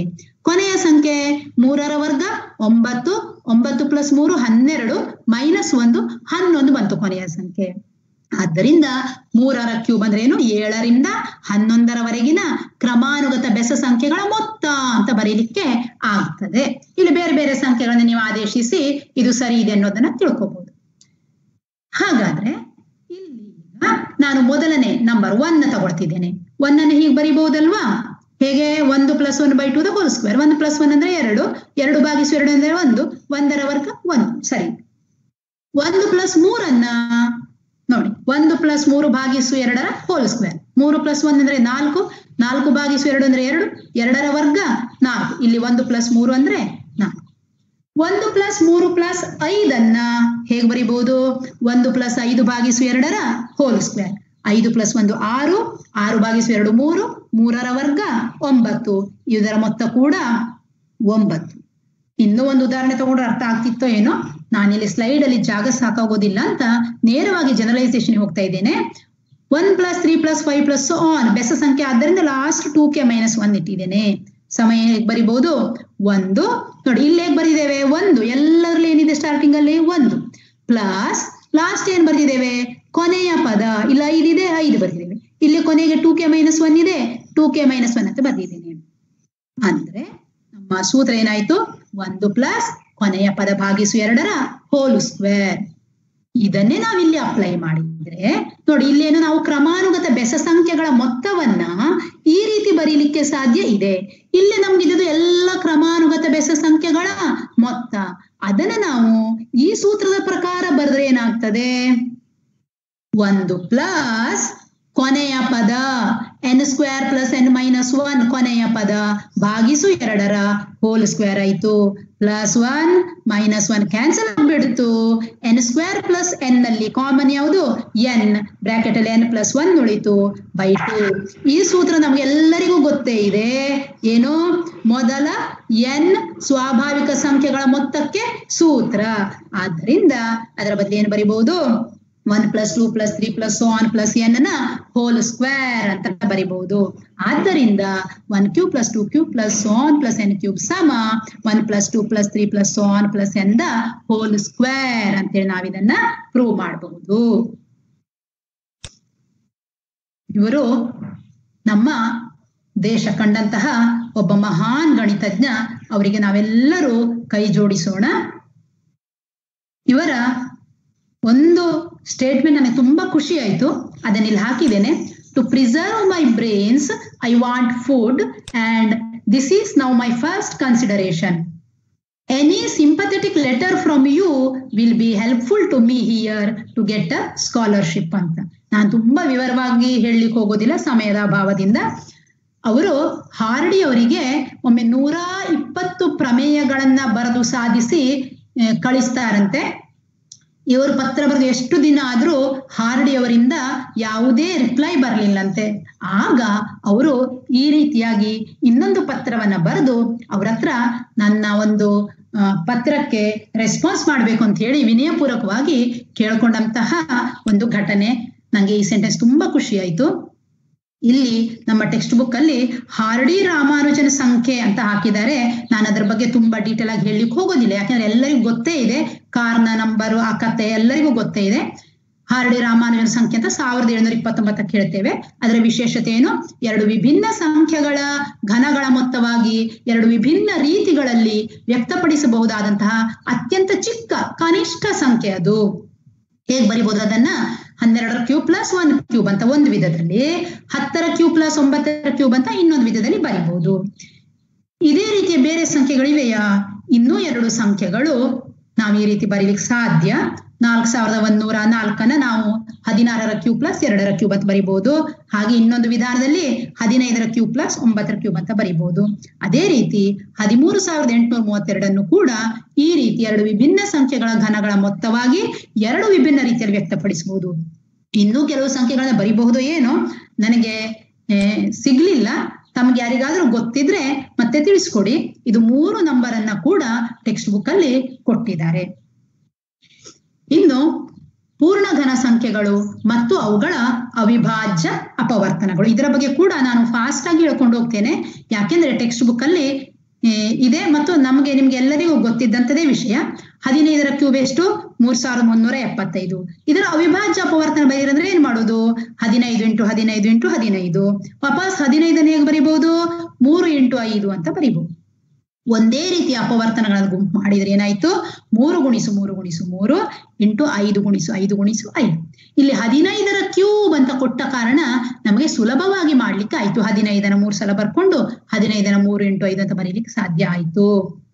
ಹಾಗೆ ಕೊಡದೆ ನೇರವಾಗಿ ಸಂಖ್ಯೆ ಕೊಟ್ರೆ ಅದಕ್ಕೆ ಏನ್ ಮಾಡ್ಬೇಕಾಗ್ತದೆ? ಅಪವರ್ತನ ವಿಧಾನವನ್ನ ಅನುಸರಿಸಬೇಕಾಗ್ತದೆ. ಅವಿಭಾಜ್ಯ ಸಂಖ್ಯೆಯಿಂದ ಭಾಗಿಸ್ತಾ ಹೋಗುದು. 2 864, 2 432, ಹೀಗೆ ನಾವು ಕಂಟಿನ್ಯೂ ಮಾಡ್ಕೊಂಡು ಹೋಗ್ಬಹುದು. ಹಾಗಾದ್ರೆ 1728 ಅಂದ್ರೆ ಏನಾಯ್ತು ನೋಡಿ? ಇಲ್ಲಿ ಅವಿಭಾಜ್ಯ ಅಪವರ್ತನಗಳು ಹೇಗೆ ಬಂತು? ಇಲ್ಲಿ 2 3 ಸಲ ಪ್ಲಸ್ 3 ಸಲ, 2 ಅನ್ನೋದು 6 ಸಲ ಬಂತು ಮತ್ತು 3 ಅನ್ನೋದು 3 ಸಲ ಬಂತು. ಆದ್ದರಿಂದ ನಾವು ಹೇಗೆ ಹೇಳ್ಬಹುದು? ಯಾವುದೇ ಒಂದು ಪೂರ್ಣ ಘನ ಸಂಖ್ಯೆಯ ಅವಿಭಾಜ್ಯ ಅಪವರ್ತಿಸುವಿಕೆಯಲ್ಲಿ ಪ್ರತಿ ಅವಿಭಾಜ್ಯ ಅಪವರ್ತನವು 3 ಸಲ, ನೋಡಿ ಪ್ರತಿ ಅವಿಭಾಜ್ಯ ಅಪವರ್ತನ 3 ಸಲ ಅಥವಾ 3ರ ಗುಣಕದಷ್ಟು ಸಲ, 3 2 6 ಸಲ ಬಂದಿದೆ ಇಲ್ಲಿ ಬರ್ತದೆ. ಇದನ್ನ ನಾವು ಮಕ್ಕಳಿಗೆ ಮನದಟ್ಟು ಮಾಡೋಣ. ಟೆಕ್ಸ್ಟ್ ಬುಕ್ ಅಲ್ಲಿ 3 ಸಲ ಅಂತ ಅಷ್ಟೇ ಕೊಟ್ಟಿದ್ದಾರೆ. ಅಂದ್ರೆ ಅವ್ರು ಹೇಳಿದ ತಪ್ಪಲ್ಲ, 3ರ ಗುಂಪು ನಾವು ಮಾಡ್ಲಿಕ್ಕೆ ಆಗ್ತದೆ ಅಂತ ಅರ್ಥ. ಆದ್ರೆ 3 ಸಲ ಅಂತಲ್ಲ, 3ರ ಮಲ್ಟಿಪಲ್ಸ್ 6 ಸಲ, 9 ಸಲ, 12 ಸಲ ಹೀಗೂ ಕೂಡ ಬರ್ತದೆ ಅನ್ನೋದನ್ನ ನಾವು ಮಕ್ಕಳಿಗೆ ಹೇಳ್ಕೊಡೋಣ. ಆದ್ದರಿಂದ ಏನ್ ತೀರ್ಮಾನ ಮಾಡಬಹುದು? ಯಾವುದೇ ಒಂದು ಸಂಖ್ಯೆಯ ಅವಿಭಾಜ್ಯ ಅಪವರ್ತಿಸುವಿಕೆಯಲ್ಲಿ ಪ್ರತಿ ಅವಿಭಾಜ್ಯ ಅಪವರ್ತನವು 3 ಸಲ ಅಥವಾ 3ರ ಗುಣಕದಷ್ಟು ಸಲ ಬಂದ್ರೆ ಆ ಸಂಖ್ಯೆ ಒಂದು ಪೂರ್ಣ ಘನ ಸಂಖ್ಯೆ ಆಗಿರ್ತದೆ. ಇದರ ಸಂಬಂಧಪಟ್ಟ ಹಾಗೆ ಒಂದು ಪ್ರಶ್ನೆ, ಇದನ್ನು ಕೂಡ ಫಾಸ್ಟ್ ಹೇಳ್ತೀನಿ, ನಮ್ಗೆಲ್ಲ ಗೊತ್ತಿದೆ. 756 ಒಂದು ಪೂರ್ಣ ಘನವೇ? ಇಲ್ಲವಾದಲ್ಲಿ ಅದನ್ನು ಪೂರ್ಣ ಘನವನ್ನಾಗಿಸಲು ಗುಣಿಸಬೇಕಾದ ಅಥವಾ ಭಾಗಿಸಬೇಕಾದ ಕನಿಷ್ಠ ಸ್ವಾಭಾವಿಕ ಸಂಖ್ಯೆ ಕಂಡುಹಿಡಿಯಿರಿ. ಅವಿಭಾಜ್ಯ ಅಪವರ್ತನ ವಿಧಾನವನ್ನೇ ಅನುಸರಿಸ್ತೇವೆ. ಆದ್ದರಿಂದ 756 ಹೇಗೆ ಬರೀಬಹುದು? ಈ ರೀತಿ ಈ ಎಲ್ಲ ಅವಿಭಾಜ್ಯ ಅಪವರ್ತನಗಳ ಗುಣಲಬ್ಧವಾಗಿ ನಾವು ಬರೀಬಹುದು. ಇಲ್ಲಿ 2 ಮತ್ತು 7 ಇವು 3 ಸಲ ಬರಲಿಲ್ಲ. ನಮ್ಗೆ ಗೊತ್ತಿದೆ ಪೂರ್ಣ ಘನ ಸಂಖ್ಯೆ ಆಗುವಾಗ 3 ಸಲ ಅಥವಾ 3ರ ಗುಣಕದಷ್ಟು ಸಲ ಇರಬೇಕು. ಆದ್ದರಿಂದ ಇದು ಪೂರ್ಣ ಘನ ಸಂಖ್ಯೆ ಅಲ್ಲ. ಪೂರ್ಣ ಘನ ಸಂಖ್ಯೆ ಮಾಡ್ಲಿಕ್ಕೆ ಏನಾಗ್ಬೇಕು? ಎಲ್ಲ 3 ಸಲ ಅಥವಾ 3ರ ಗುಣಕದಷ್ಟು ಸಲ ಬರ್ಬೇಕಲ್ವಾ? ಹಾಗಾದ್ರೆ ಇಲ್ಲಿ 2 ಸಲ ಇದೆ, ಇನ್ನು 1 2 ಬೇಕು. 7 1 ಸಲ ಇದೆ, ಇನ್ನು 2 7 ಬೇಕು. ಆದ್ದರಿಂದ ಪೂರ್ಣ ಘನ ಸಂಖ್ಯೆ ಮಾಡ್ಲಿಕ್ಕೆ ಗುಣಿಸಬೇಕಾದ ಕನಿಷ್ಠ ಸ್ವಾಭಾವಿಕ ಸಂಖ್ಯೆ ಎಷ್ಟು? 98. ಬ್ರಾಕೆಟ್ ಅಲ್ಲಿ ತೋರಿಸಿದ್ದೇನೆ ಗುಣಿಸಿದ್ರೆ ಏನಾಗುತ್ತೆ ಅನ್ನೋದನ್ನ. ಅದೇ ರೀತಿ ಅದನ್ನ ಪೂರ್ಣ ಘನ ಸಂಖ್ಯೆಯಾಗಿ ಮಾಡ್ಲಿಕ್ಕೆ ಭಾಗಿಸಬೇಕಾದ ಕನಿಷ್ಠ ಸ್ವಾಭಾವಿಕ ಸಂಖ್ಯೆ ಎಷ್ಟು ಅಂದ್ರೆ, ಇಲ್ಲಿ ಯಾವುದು 3ರ ಗುಣಕದಷ್ಟು ಸಲ ಅಥವಾ 3 ಸಲ ಇಲ್ವೋ ಅದೆಲ್ಲ ಕ್ಯಾನ್ಸಲ್ ಆಗ್ಬಿಡ್ಬೇಕು. ಯಾವ್ದು ಎಕ್ಸ್ಟ್ರಾ ಇದೆಯೋ 3 ಅಥವಾ 3ರ ಗುಣಕದಷ್ಟು ಸಲ ಬಿಟ್ಟು ಎಕ್ಸ್ಟ್ರಾ ಯಾವ್ದಿದೆಯೋ ಅದರಿಂದ ಭಾಗಿಸಿದ್ರಾಯ್ತು. ಆದ್ದರಿಂದ ನೋಡಿ ಭಾಗಿಸಿದಾಗ ಏನಾಗ್ತಂತ ತೋರಿಸ್ತಾ ಇದ್ದೇನೆ. 27 ಬಂದಿದೆ. ಆದ್ದರಿಂದ ಭಾಗಿಸಬೇಕಾದ ಕನಿಷ್ಠ ಸ್ವಾಭಾವಿಕ ಸಂಖ್ಯೆ 28. ಇಲ್ಲಿ ಕನಿಷ್ಠ ಅನ್ನುವ ಪದ ಇಂಪಾರ್ಟೆಂಟ್. ಯಾಕೆಂದ್ರೆ ನಾವಿಲ್ಲಿ ಇನ್ಯಾವುದಾದ್ರೂ ಪೂರ್ಣ ಘನ ಸಂಖ್ಯೆಯಿಂದ ಗುಣಿಸಿದ್ರು ಕೂಡ ಅದು ಪೂರ್ಣ ಘನವೇ ಆಗ್ತದೆ. ಬೇಕಾದಷ್ಟು ಚಾಯ್ಸ್ ಇದೆ. ಆದ್ದರಿಂದ ಕನಿಷ್ಠ ಅನ್ನುವ ಪದವನ್ನ ನಾವು ಉಪಯೋಗಿಸಲೇಬೇಕು. ಇದಕ್ಕೆ ಸಂಬಂಧಪಟ್ಟಂತೆ ಸ್ವಲ್ಪ ಅಪ್ಲಿಕೇಶನ್ ಲೆವೆಲ್ ಕ್ವಶನ್ ಒಂದು. ದೀಕ್ಷಾಳ ಬಳಿ 15 ಸೆಂಟಿಮೀಟರ್ ಉದ್ದ, 15 ಸೆಂಟಿಮೀಟರ್ ಅಗಲ ಹಾಗೂ 20 ಸೆಂಟಿಮೀಟರ್ ಎತ್ತರವುಳ್ಳ ಕೆಲವು ಆಯತ ಘನಗಳಿವೆ. ಇವುಗಳಿಂದ ಒಂದು ಘನವನ್ನ ಮಾಡಲು ಅವಳು ಉಪಯೋಗಿಸಬೇಕಾದ ಇಂತಹ ಆಯತ ಘನಗಳ ಕನಿಷ್ಠ ಸಂಖ್ಯೆ ಎಷ್ಟು? ನಾನಿಲ್ಲಿ ಕನಿಷ್ಠ ಅನ್ನೋದನ್ನ ಹೈಲೈಟ್ ಮಾಡಿದ್ದೇನೆ. ಯಾಕೆ ಅಂತಂದ್ರೆ ಇದೇ ರೀತಿಯ ಪ್ರಶ್ನೆ ನಿಮ್ಮ ಟೆಕ್ಸ್ಟ್ ಬುಕ್ ಅಲ್ಲಿ ಇದೆ, ಆದ್ರೆ ಆ ಟೆಕ್ಸ್ಟ್ ಬುಕ್ ಅಲ್ಲಿ ಕನಿಷ್ಠ ಅನ್ನುವ ಪದವನ್ನ ಬಳಸಿಲ್ಲ. ಕನಿಷ್ಠ ಅನ್ನುವ ಪದವನ್ನ ಬಳಸದೇ ಇದ್ದರೆ ಈ ಪ್ರಶ್ನೆಗೆ ಹಲವಾರು ಉತ್ತರಗಳಿವೆ. ಆದ್ದರಿಂದ ನಾವು ಕನಿಷ್ಠ ಅನ್ನೋ ಪದವನ್ನ ಬಳಸ್ಕೊಳ್ಳೋಣ. ಆಯತ ಘನದ ಗಾತ್ರ ಅಥವಾ ಘನಫಲ, ಉದ್ದ ಗುಣಿಸು ಅಗಲ ಗುಣಿಸು ಎತ್ತರ, ಈ ರೀತಿ ಬರ್ಕೊಂಡಿದ್ದೇವೆ. ಅದನ್ನ ಪುನಃ ಅವಿಭಾಜ್ಯ ಅಪವರ್ತನಗಳಾಗಿ ಬರ್ಕೊಂಡಿದ್ದೇವೆ. ನಮ್ಗ ಆಯತ ಘನಗಳನ್ನ ಸೇರಿಸಿ ಏನ್ ಮಾಡ್ಬೇಕು? ಘನವನ್ನಾಗಿ ಮಾಡ್ಬೇಕು. ನಮ್ಮ ಹಿಂದಿನ ಪ್ರಶ್ನೆಯನ್ನೇ ಸ್ವಲ್ಪ ವರ್ಷನ್ ಚೇಂಜ್ ಮಾಡಿ ಕೇಳಿದಾರೆ ಅಷ್ಟೇ. ಹಾಗಾದ್ರೆ ಇದು ಪೂರ್ಣ ಘನ ಆಗ್ಬೇಕಂದ್ರೆ ಏನಾಗ್ಬೇಕು? ಎಲ್ಲ ಅವಿಭಾಜ್ಯ ಅಪವರ್ತನ 3 ಸಲ ಇರಲೇಬೇಕು, ಅಥವಾ 3ರ ಗುಣಕದಷ್ಟು ಸಲ ಇರಬೇಕು. ಇಲ್ಲಿ 3 2 ಸಲ ಇದೆ, ಇನ್ನು 1 3 ಬೇಕು. 2 2 ಸಲ ಇದೆ, ಇನ್ನು 1 2 ಬೇಕು. ಆದ್ದರಿಂದ ಇದೊಂದು ಪೂರ್ಣ ಘನ ಆಗ್ಬೇಕಾದ್ರೆ ಪ್ರತಿಯೊಂದು ಅವಿಭಾಜ್ಯ ಅಪವರ್ತನವು ಎಷ್ಟು ಸಲ ಇರಬೇಕು ನೋಡಿ. ಆದ್ದರಿಂದ ಎಲ್ಲರಿಗೂ ಅರ್ಥ ಆಗಿದೆ ಅಂದ್ಕೊಂಡಿದ್ದೇನೆ. ಇದನ್ನ ಪೂರ್ಣ ಘನವಾಗಿಸಲು 6ರಿಂದ ಗುಣಿಸಬೇಕು. ಆದ್ದರಿಂದ ಪೂರ್ಣ ಘನ ಮಾಡ್ಬೇಕು ಅಂತ ಆದ್ರೆ ಅವಳಿಗೆ ಈ ಅಳತೆಯ ಎಷ್ಟು ಆಯತಘನಗಳು ಬೇಕು? ಕನಿಷ್ಠ 6 ಆಯತಘನಗಳು ಬೇಕು. ಕನಿಷ್ಠ ಶಬ್ದ ಬಹಳ ಇಂಪಾರ್ಟೆಂಟ್. ಯಾಕೆಂದ್ರೆ ನೀವು 6ರ ಜೊತೆಗೆ ಇನ್ನು 8 ಆಯತಘನ ಉಪಯೋಗಿಸಿದ್ರೆ ಕೂಡ 8 ಪೂರ್ಣಘನ ಸಂಖ್ಯೆ ಅಲ್ವಾ, ಅದನ್ನು ಉಪಯೋಗಿಸಿ ಕೂಡ ನೀವು ಘನವನ್ನು ಮಾಡ್ಲಿಕ್ಕೆ ಆಗತ್ತೆ. ಇದನ್ನ ನಾವೇನ್ ಮಾಡ್ಬಹುದು ಅಂತಂದ್ರೆ ಡ್ರಾಯಿಂಗ್ ಪೇಪರ್ ಅಲ್ಲಿಯೋ ಫ್ಲಕ್ಸ್ ಶೀಟ್ ಅಲ್ಲಿಯೋ ಆ ಆಯತಘನವನ್ನ ರೆಡಿ ಮಾಡಿ ಮಕ್ಕಳಿಗೆ ಕೊಟ್ಟು ಅದರಿಂದ ಘನವನ್ನ ಮಾಡ್ಲಿಕ್ಕೆ ಆಗ್ತದೆ ಅಂತ ತೋರಿಸಬಹುದು. ಕನಿಷ್ಠ ಅಂದ್ರೆ 6ಕ್ಕಿಂತ ಕಡಿಮೆ ಘನವನ್ನ ಕೊಡ್ಬೇಕು. 5 ಘನವನ್ನ ಅಥವಾ 4 ಆಯತಘನವನ್ನ ಕೊಟ್ರೆ ಅದರಿಂದ ಘನ ಮಾಡ್ಲಿಕ್ಕೆ ಆಗೋದಿಲ್ಲ. 6 ಆಯತಘನ ಕೊಟ್ರೆ ಮಾಡ್ಲಿಕ್ಕೆ ಆಗ್ತದೆ ಅನ್ನೋದನ್ನ ತೋರಿಸಬಹುದು. ಇದು ಆನ್ಲೈನ್ ಟ್ರೈನಿಂಗ್ ಆದ ಕಾರಣ ನಾನು ಈ ರೀತಿ ಆನಿಮೇಷನ್ ಮೂಲಕ ತೋರಿಸುವಂತ ಒಂದು ಚಿಕ್ಕ ಪ್ರಯತ್ನವನ್ನ ಮಾಡಿದ್ದೇನೆ. ಈ ರೀತಿ 6 ಆಯತಘನಗಳನ್ನು ಜೋಡಿಸುವುದರಿಂದ ಒಂದು ಘನವನ್ನಾಗಿ ಮಾಡ್ಲಿಕ್ಕೆ ಸಾಧ್ಯ. ಇದನ್ನೇ ಸ್ವಲ್ಪ ಹೆಚ್ಚಿನ IQ ಇರೋ ಮಕ್ಕಳಿಗೆ, NMMS ಎಕ್ಸಾಮ್ ಎಲ್ಲ ಬರೆಯಲಿಕ್ಕೆ ಸಾಧ್ಯ ಇರುವಂತಹ ಮಕ್ಕಳಿಗೆ ಈ ರೀತಿಯೂ ಪ್ರಶ್ನೆಯನ್ನ ಕೇಳಬಹುದು. 15 ಸೆಂಟಿಮೀಟರ್ ಉದ್ದ, 15 ಸೆಂಟಿಮೀಟರ್ ಅಗಲ ಹಾಗೂ 20 ಸೆಂಟಿಮೀಟರ್ ಎತ್ತರವುಳ್ಳ ಕೆಲವು ಆಯತಘನ ಇದೆ. 30 ಸೆಂಟಿಮೀಟರ್ ಅಂಚುಳ್ಳ ಒಂದು ಘನಾಕೃತಿಯ ಪೆಟ್ಟಿಗೆಯಲ್ಲಿ ಅವಳು ತುಂಬಿಸಬಹುದಾದ ಇಂತಹ ಗರಿಷ್ಠ ಆಯತಘನಗಳ ಸಂಖ್ಯೆ ಎಷ್ಟು ಅಂತ. ಇದನ್ನು ಕೂಡ ನಾನು ಫಾಸ್ಟ್ ಆಗಿ ಮಾಡ್ಕೊಂಡು ಹೋಗ್ತೇನೆ, ತಮ್ಗೆಲ್ಲರಿಗೂ ಗೊತ್ತಿದೆ. ಈ ರೀತಿಯೂ ಪ್ರಶ್ನೆ ಕೇಳಲಿಕ್ಕೆ ಸಾಧ್ಯತೆ ಇದೆ ಅಂತ ಹೇಳಿದ್ದು ಅಷ್ಟೇ. ಘನಾಕೃತಿಯ ಗಾತ್ರವನ್ನ ಆಯತಘನದ ಗಾತ್ರದಿಂದ ಭಾಗಿಸಿದ್ರೆ ಉತ್ತರ 6 ಸಿಗ್ತದೆ. ಈಗ ಟೆಕ್ಸ್ಟ್ ಬುಕ್ ಅಲ್ಲಿ ಇದೊಂದು ಪ್ರಶ್ನೆ ಇದೆ. ಸರಿಯ ಅಥವಾ ತಪ್ಪೇ ತಿಳಿಸಿ ಮತ್ತು ಕಾರಣ ಕೊಡಿ, ಮತ್ತು ಹೇಳಿಕೆ ತಪ್ಪಾಗಿದ್ದರೆ ಅದನ್ನು ಸರಿಪಡಿಸಿ ಅಂತ ನಾನು ಸೇರಿಸ್ಕೊಂಡಿದ್ದೇನೆ ಅಷ್ಟೇ. m ಯಾವುದೇ ಒಂದು ಪೂರ್ಣಾಂಕವಾಗಿದ್ದರೆ m² is smaller than m³. ಈ ಹೇಳಿಕೆ ಸರಿಯಾ ಅಥವಾ ತಪ್ಪಾ? ಖಂಡಿತವಾಗಿ ಈ ಹೇಳಿಕೆ ತಪ್ಪು. ಕಾರಣ ಏನು? m ಒಂದು ಋಣಪೂರ್ಣಾಂಕವಾದಾಗ ಏನಾಗ್ತದೆ? m² ಇದು m³ ಗಿಂತ ದೊಡ್ಡದಾಗ್ತದೆ. ಉದಾಹರಣೆಗೆ m ಇದ್ದರೆ -2 ಹಾಕೋಣ. m² ಅಂದ್ರೆ ಎಷ್ಟಾಯ್ತು? -2ರ ಸ್ಕ್ವೇರ್ 4 ಆಯ್ತು. m³ ಅಂದ್ರೆ -2ರ ಕ್ಯೂಬ್ -8 ಆಯ್ತು. ಇಲ್ಲಿ 4 ಅನ್ನೋದು -8ಕ್ಕಿಂತ ದೊಡ್ಡದು. ಆದ್ದರಿಂದ m² ಇದು m³ ಗಿಂತ ದೊಡ್ಡದಾಗ್ತದೆ. ಅಷ್ಟೇ ಅಲ್ಲ, m 1 ಆದಾಗ ಏನಾಗ್ತದೆ? m² ಕೂಡ 1, m³ ಕೂಡ 1, ಅವೆರಡರ ಬೆಲೆ ಪರಸ್ಪರ ಸಮ ಆಗ್ತದೆ. ಆದ್ದರಿಂದ ಈ ಹೇಳಿಕೆ ತಪ್ಪು. ತಪ್ಪಾಗಿದೆ, ಅದನ್ನು ಹೇಗೆ ಸರಿಪಡಿಸಬಹುದು? ಸರಿಯಾದ ಹೇಳಿಕೆ ಏನು? m ಎಂಬುದು 1ಕ್ಕಿಂತ ದೊಡ್ಡದಾದ ಯಾವುದೇ ಒಂದು ಪೂರ್ಣಾಂಕ ಆಗಿದ್ದರೆ ಆಗ m² is less than m³. Condition ಏನಿರ್ಬೇಕು? m ಎಂಬುದು 1ಕ್ಕಿಂತ ದೊಡ್ಡದಾದ ಯಾವುದೇ ಒಂದು ಪೂರ್ಣಾಂಕ ಆಗಿರ್ಬೇಕು. ಇದನ್ನು ಕೂಡ ನಾನು ತುಂಬಾ ವಿವರಿಸಲಿಕ್ಕೆ ಹೋಗೋದಿಲ್ಲ, ಯಾಕೆಂದ್ರೆ ಅವಿಭಾಜ್ಯ ಅಪವರ್ತನ ವಿಧಾನದಿಂದ ಘನಮೂಲ ಕಂಡುಹಿಡಿಯುವುದು ನಮ್ಗೆಲ್ಲರಿಗೂ ತಿಳಿದೇ ಇದೆ. ನಾನು ಒಂದು ಉದಾಹರಣೆ ತಗೊಂಡಿದ್ದೇನೆ, ಯಾಕೆಂದ್ರೆ ಟೆಕ್ಸ್ಟ್ ಬುಕ್ ಅಲ್ಲಿ ಇದ್ದ ಕಾನ್ಸೆಪ್ಟ್ ಅನ್ನ ಬಿಡಬಾರ್ದು ಅನ್ನೋ ದೃಷ್ಟಿಯಲ್ಲಿ ತಗೊಂಡಿದ್ದೇನೆ.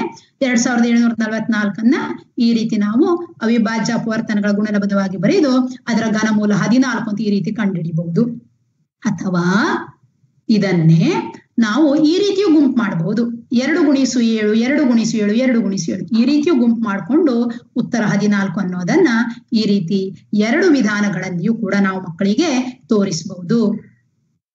ಈಗ ಅಂದಾಜು ವಿಧಾನದಿಂದ ಪೂರ್ಣ ಘನ ಸಂಖ್ಯೆಗಳ ಘನಮೂಲವನ್ನ ಕಂಡುಹಿಡಿಯೋದು. ಈಗಾಗಲೇ ತಗೊಂಡು ಉದಾಹರಣೆಯನ್ನೇ ತಗೊಂಡಿದ್ದೇನೆ. ಇದು ಕೂಡ ಟೆಕ್ಸ್ಟ್ ಬುಕ್ ಅಲ್ಲಿ ಇದೆ, ತಮಗೂ ಎಲ್ಲರಿಗೂ ಗೊತ್ತಿದೆ. ಇದಕ್ಕೆ ನಮಗೆ 1ರಿಂದ 10ರವರೆಗಿನ ಸಂಖ್ಯೆಗಳ ಪೂರ್ಣ ಘನಗಳು ಗೊತ್ತಿರಬೇಕು. ಈಗ ಮೊದಲಿಗೆ ಏನ್ ಮಾಡ್ತೇವೆ ನಾವು? ಇದರ ಬಿಡಿ ಸ್ಥಾನದಿಂದ ಆರಂಭಿಸಿ 3 ಅಂಕೆಗಳ ಗುಂಪು ಮಾಡ್ತೇವೆ. ನಮ್ಗೆ ಎಷ್ಟು ಗುಂಪಾಗಿದೆಯೋ ಅದರ ಘನಮೂಲದಲ್ಲಿ ಅಷ್ಟು ಅಂಕೆಗಳಿರ್ತಾವೆ ಅನ್ನೋದನ್ನ ನಾವು ಮಕ್ಕಳಿಗೆ ತಿಳಿಸ್ಕೊಡ್ಬೇಕು. ಇಲ್ಲಿ 2 ಗುಂಪು ಮಾಡಿದ್ದೇವೆ, ಹಾಗಾದ್ರೆ ಈ ದತ್ತ ಸಂಖ್ಯೆಯ ಘನಮೂಲದಲ್ಲಿ 2 ಅಂಕೆಗಳಿರ್ತಾವೆ ಅನ್ನೋದನ್ನ ನಾವು ತಿಳಿಸ್ಬೇಕು. ಈಗ ಇದು ಮೊದಲನೇ ಗುಂಪು, ಇದು ಎರಡನೇ ಗುಂಪು. ಈಗ ಮೊದಲನೇ ಗುಂಪಲ್ಲಿ ಬಿಡಿ ಸ್ಥಾನದಲ್ಲಿ ಎಷ್ಟಿದೆ? 4 ಇದೆ. ಬಿಡಿ ಸ್ಥಾನದಲ್ಲಿ 4 ಇದ್ರೆ, ಇಲ್ಲಿ ಲಿಸ್ಟ್ ನೋಡಿ, ಘನ ಸಂಖ್ಯೆ ಬಿಡಿ ಸ್ಥಾನದಲ್ಲಿ 4 ಇದ್ರೆ ಅದರ ಘನಮೂಲದ ಬಿಡಿ ಸ್ಥಾನದಲ್ಲಿಯೂ 4 ಇರ್ತದೆ. ಈಗ ಎರಡನೇ ಗುಂಪು ತಗೊಳ್ಳೋಣ. 2 ಇದು ಯಾವ 2 ಪೂರ್ಣ ಘನಗಳ ಸಂಖ್ಯೆಗಳ ನಡುವೆ ಇದೆ ನೋಡಿ, ಈ ಪಕ್ಕದಲ್ಲಿರುವ ಚಾರ್ಟ್ ಬೇಕಾದ್ರೂ ನೋಡಿ.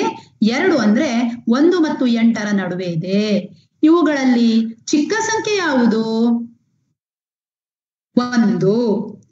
ಆ ಚಿಕ್ಕ ಸಂಖ್ಯೆಯ ಘನಮೂಲವನ್ನ, 1ರ ಘನಮೂಲವನ್ನ ನಾವು 10ರ ಸ್ಥಾನದಲ್ಲಿ ಬರಿಬೇಕು. ಅಂದ್ರೆ ಬಿಡಿ ಸ್ಥಾನದಲ್ಲಿ ನಮ್ಗೆ ಎಷ್ಟು ಅಂತ ಗೊತ್ತಾಗಿದೆ? 4 ಅಂತ ಗೊತ್ತಾಗಿದೆ. 10ರ ಸ್ಥಾನದಲ್ಲಿ ಈ ಯಾವೆರಡು ಸಂಖ್ಯೆಗಳ ನಡುವೆ ಬರ್ತದೆಯೋ ಅದರ ಅಲ್ಲಿ ಚಿಕ್ಕ ಸಂಖ್ಯೆಯ ಘನಮೂಲವನ್ನ 10ರ ಸ್ಥಾನದಲ್ಲಿ ಬರಿಬೇಕು. ಆದ್ದರಿಂದ ದತ್ತ ಸಂಖ್ಯೆಯ ಘನಮೂಲ ಎಷ್ಟು? 14 ಆಯ್ತು. ಅನಿಲ್ ಸರ್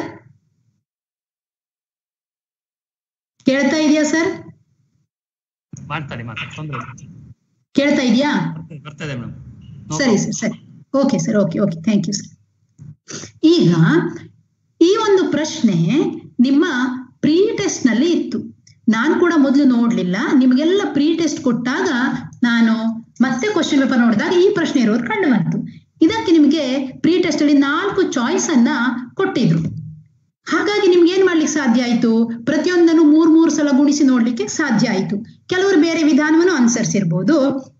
ಇದಕ್ಕೆ ಅವಿಭಾಜ್ಯ ಅಪವರ್ತನ ವಿಧಾನ ಕಷ್ಟ, ಯಾಕೆಂದ್ರೆ ಅದರ ಘನಮೂಲ ಪ್ರೈಮ್ ನಂಬರ್ ಆಗಿತ್ತು. ಹಾಗಾಗಿ ಇದನ್ನು ಕೂಡ ಅಂದಾಜು ವಿಧಾನ ಅಂತ ನಾವು ಒಮ್ಮೆ ನೋಡ್ಬಿಡೋಣ. ಇದಕ್ಕೆ ಅಂದಾಜು ವಿಧಾನ ಮಾಡಬೇಕಾದ್ರೆ ನಮಗೆ 1ರಿಂದ 14ರವರೆಗಿನ ಏನ್ ಬೇಕು? 1ರಿಂದ 14ರವರೆಗಿನ ಸ್ವಾಭಾವಿಕ ಸಂಖ್ಯೆಗಳ ಘನಗಳ ಲಿಸ್ಟ್ ನಮಗೆ ಬೇಕು. ಕೊಟ್ಟಂತಹ ಸಂಖ್ಯೆಯನ್ನ 3 ಅಂಕೆಗಳ ಗುಂಪು ಮಾಡಿದ್ರೆ ನಮ್ಗೆ ಇಲ್ಲಿ ನೋಡಿ, ಇದೊಂದು ಗುಂಪು, ಇದೊಂದು ಗುಂಪು ಹಾಗೂ ಈ 1 ಅನ್ನೋದು ಇನ್ನೊಂದು ಗುಂಪು, 3 ಗುಂಪು ಸಿಗ್ತದೆ. 3 ಗುಂಪು ಸಿಗ್ತದೆ ಅಂದ್ರೆ ಇದರ ಘನಮೂಲದಲ್ಲಿರುವ ಅಂಕೆಗಳ ಸಂಖ್ಯೆ ಎಷ್ಟು? 3 ಅಂತ ಆಯ್ತು. ನಾನಿಲ್ಲಿ ಲೆಕ್ಕ ಮಾಡ್ಲಿಕ್ಕೆ ಅದನ್ನ 2 ಗುಂಪಾಗಿ ವಿಭಾಗಿಸ್ತೇನೆ. ಇದು ಮೊದಲನೇ ಗುಂಪು, ಇದು 2ನೇ ಗುಂಪು. ಮೊದಲನೇ ಗುಂಪಿನ ಬಿಡಿ ಸ್ಥಾನದಲ್ಲಿ ಎಷ್ಟಿದೆ? 7 ಇದೆ. ಹಾಗಾದ್ರೆ ಇಲ್ಲಿ ಘನ ಸಂಖ್ಯೆಗಳ ಲಿಸ್ಟ್ ನೋಡಿ, ಬಿಡಿ ಸ್ಥಾನದಲ್ಲಿ 7 ಇದ್ರೆ ಅದರ ಘನಮೂಲದ ಬಿಡಿ ಸ್ಥಾನದಲ್ಲಿ ಎಷ್ಟಿರ್ತದೆ? 3 ಇರ್ತದೆ. ಹಾಗಾಗಿ ದತ್ತ ಸಂಖ್ಯೆಯ ಘನಮೂಲದ ಬಿಡಿ ಸ್ಥಾನ 3 ಅಂತ ಆಯ್ತು. 2ನೇ ಗುಂಪು ಯಾವುದು? 1442.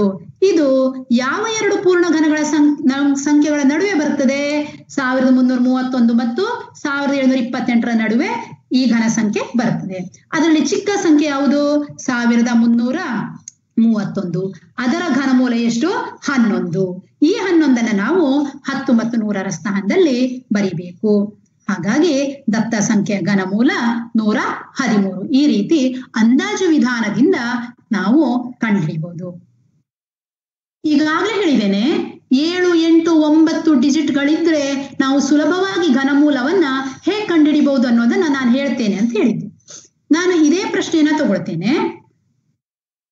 ನಮ್ಗೆ 1ರಿಂದ 10ರವರೆಗಿನ ಘನ ಸಂಖ್ಯೆ ಗೊತ್ತಿದ್ರೆ ಸಾಕು. ಅಂದಾಜು ವಿಧಾನ ಮಾಡುವ ನಮ್ಗೆ ಎಷ್ಟು ಗೊತ್ತಿರ್ಬೇಕಿತ್ತು? 14ರ ತನಕ ಗೊತ್ತಿರ್ಬೇಕಿತ್ತಲ್ವಾ?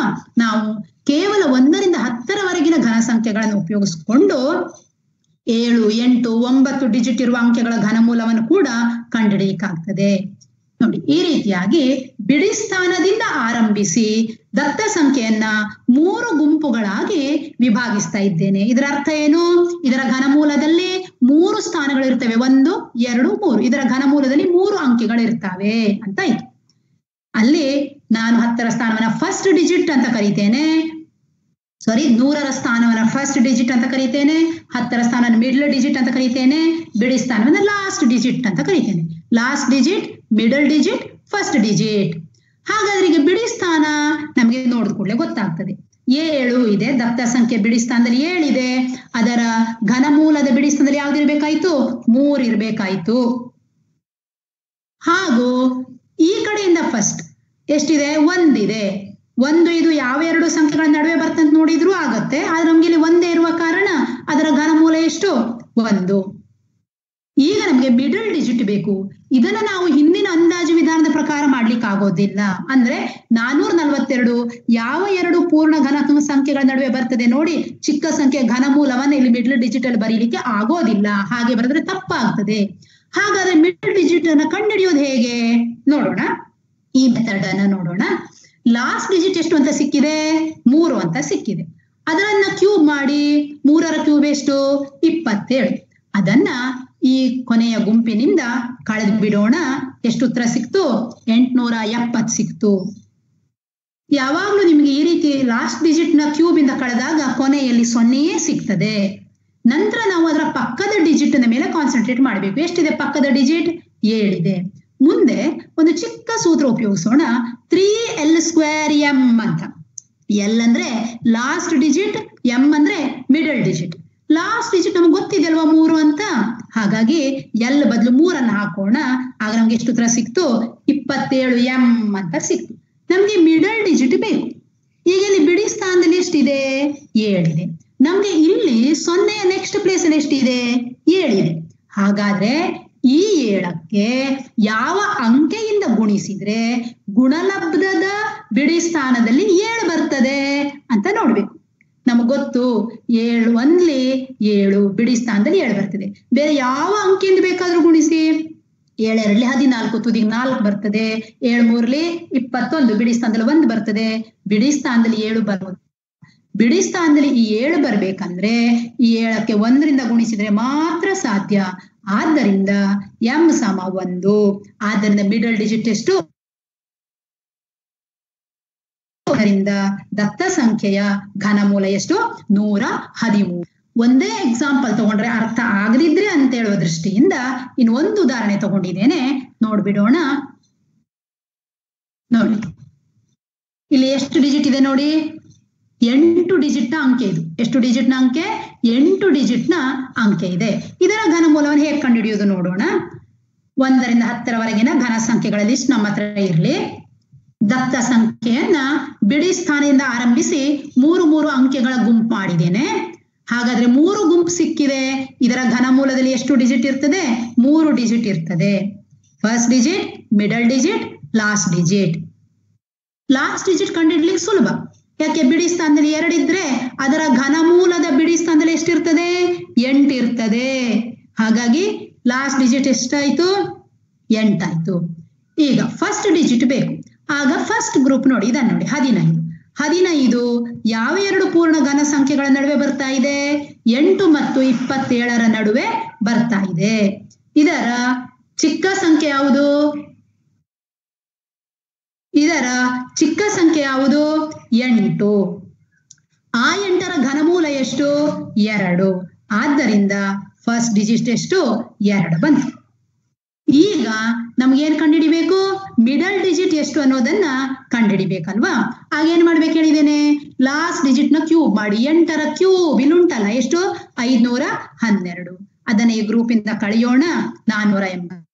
ಈಗ ನಾವು ಯಾವ ಅಂಕೆ ಮೇಲೆ ಕಾನ್ಸಂಟ್ರೇಟ್ ಮಾಡಬೇಕು?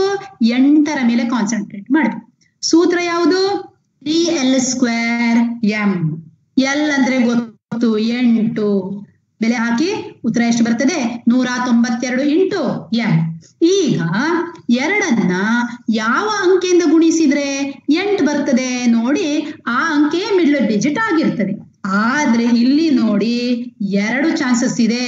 2 4 8, 2 9 18. ಹಾಗಾಗಿ 4ರಿಂದ ಗುಣಿಸಿದ್ರು ಬಿಡಿ ಸ್ಥಾನದಲ್ಲಿ 8 ಬರ್ತದೆ. 9ರಿಂದ ಗುಣಿಸಿದ್ರು ಬಿಡಿ ಸ್ಥಾನದಲ್ಲಿ 8 ಬರ್ತದೆ. ಹಾಗಾದ್ರೆ ಮಿಡಲ್ ಡಿಜಿಟ್ ಯಾವುದು? 4 9. ನಮ್ಮ ಘನಮೂಲ 248 298. ಹೇಗೆ ತೀರ್ಮಾನ ಮಾಡೋದು? ಇದಕ್ಕೆ ಈಗಾಗಲೇ ನಾವು ಕಲಿತಂತಹ ಒಂದು ವಿಷಯವನ್ನು ಉಪಯೋಗಿಸ್ಕೊಳ್ಳೋಣ, ಡಿಜಿಟಲ್ ರೂಟ್. ಈಗ ದತ್ತ ಸಂಖ್ಯೆಯ ಮೂಲ ಅಂಕಿಯನ್ನ ಕಂಡುಹಿಡಿಯೋಣ. ದತ್ತ ಸಂಖ್ಯೆ ಎಲ್ಲ ಅಂಕಿಗಳನ್ನು ಕೂಡಿಸ್ಬೇಕು ನೋಡಿ. 1 + 5 + 2 + 5 + 2 + 9 + 9 + 2 ಎಷ್ಟು ಬಂತು ಉತ್ತರ? 35. ಪುನಃ 3 + 5 ಎಷ್ಟು ಉತ್ತರ? 8. ಹಾಗಾದ್ರೆ ದತ್ತ ಸಂಖ್ಯೆಯ ಮೂಲ ಅಂಕಿ ಅಥವಾ ಡಿಜಿಟಲ್ ರೂಟ್ ಎಷ್ಟು? 8. ಈಗ ಇವೆರಡರಲ್ಲಿ ಮೊದಲನೇ ಸಂಖ್ಯೆ ತಗೊಳ್ಳೋಣ, 248. ಇದರ ಡಿಜಿಟಲ್ ರೂಟ್ ಕಂಡುಹಿಡಿಯೋಣ. 2 + 4 + 8 = 14. ಪುನಃ 14 1 + 4 = 5. ಡಿಜಿಟಲ್ ರೂಟ್ 5 ಬಂತಲ್ವಾ? ಪುನಃ ಏನ್ ಮಾಡ್ಬೇಕು? ಈ 5 ಕ್ಯೂಬ್ ಮಾಡಿ ಅದರ ಡಿಜಿಟಲ್ ರೂಟ್ ಅನ್ನ ಕಂಡುಹಿಡಿಬೇಕು. 5 ಕ್ಯೂಬ್ 125. ಅದರ ಡಿಜಿಟಲ್ ರೂಟ್ ಎಷ್ಟು? 8. ಈಗ ಅದೇ ರೀತಿ 298 ತಗೊಳ್ಳೋಣ. ಡಿಜಿಟಲ್ ರೂಟ್ ಎಷ್ಟು? 2 + 9 + 8 = 19. ಪುನಃ 1 + 9 10. ವಾಪಸ್ 1 + 0 1. ಡಿಜಿಟಲ್ ರೂಟ್ ಎಷ್ಟು? 1. 1ರ ಕ್ಯೂಬ್ ಎಷ್ಟು? 1. ಹಾಗಾಗಿ ಇದರ ಡಿಜಿಟಲ್ ರೂಟ್ ಎಷ್ಟು? 1. ಈಗ ದತ್ತ ಸಂಖ್ಯೆಯ ಡಿಜಿಟಲ್ ರೂಟ್ ಅಥವಾ ಮೂಲ ಅಂಕಿಯನ್ನ ಈ 2 ಸಂಖ್ಯೆಗಳ ಈ ಡಿಜಿಟಲ್ ರೂಟ್ಗೆ ಕಂಪೇರ್ ಮಾಡೋಣ. ಆಗ ನಮ್ಗೆ ಏನ್ ಗೊತ್ತಾಗ್ತದೆ? ಇಲ್ಲಿಯೂ ಡಿಜಿಟಲ್ ರೂಟ್ 8, ಇಲ್ಲಿಯೂ ಡಿಜಿಟಲ್ ರೂಟ್ 8. ಆದ್ದರಿಂದ ಮಿಡಲ್ ಡಿಜಿಟ್ ಎಷ್ಟಾಗಬೇಕು? ಖಂಡಿತವಾಗಿ 4 ಆಗಬೇಕು. ಆದ್ದರಿಂದ ದತ್ತ ಸಂಖ್ಯೆಯ ಘನಮೂಲ 248. ಈ ರೀತಿ ನಾವು ಇದನ್ನ ಕಂಡುಹಿಡಿಬಹುದು. ಇದೇ ರೀತಿ ಇನ್ನೂ ಹಲವಾರು ಲೆಕ್ಕಗಳನ್ನ ನೀವು ಟ್ರೈ ಮಾಡಬಹುದು.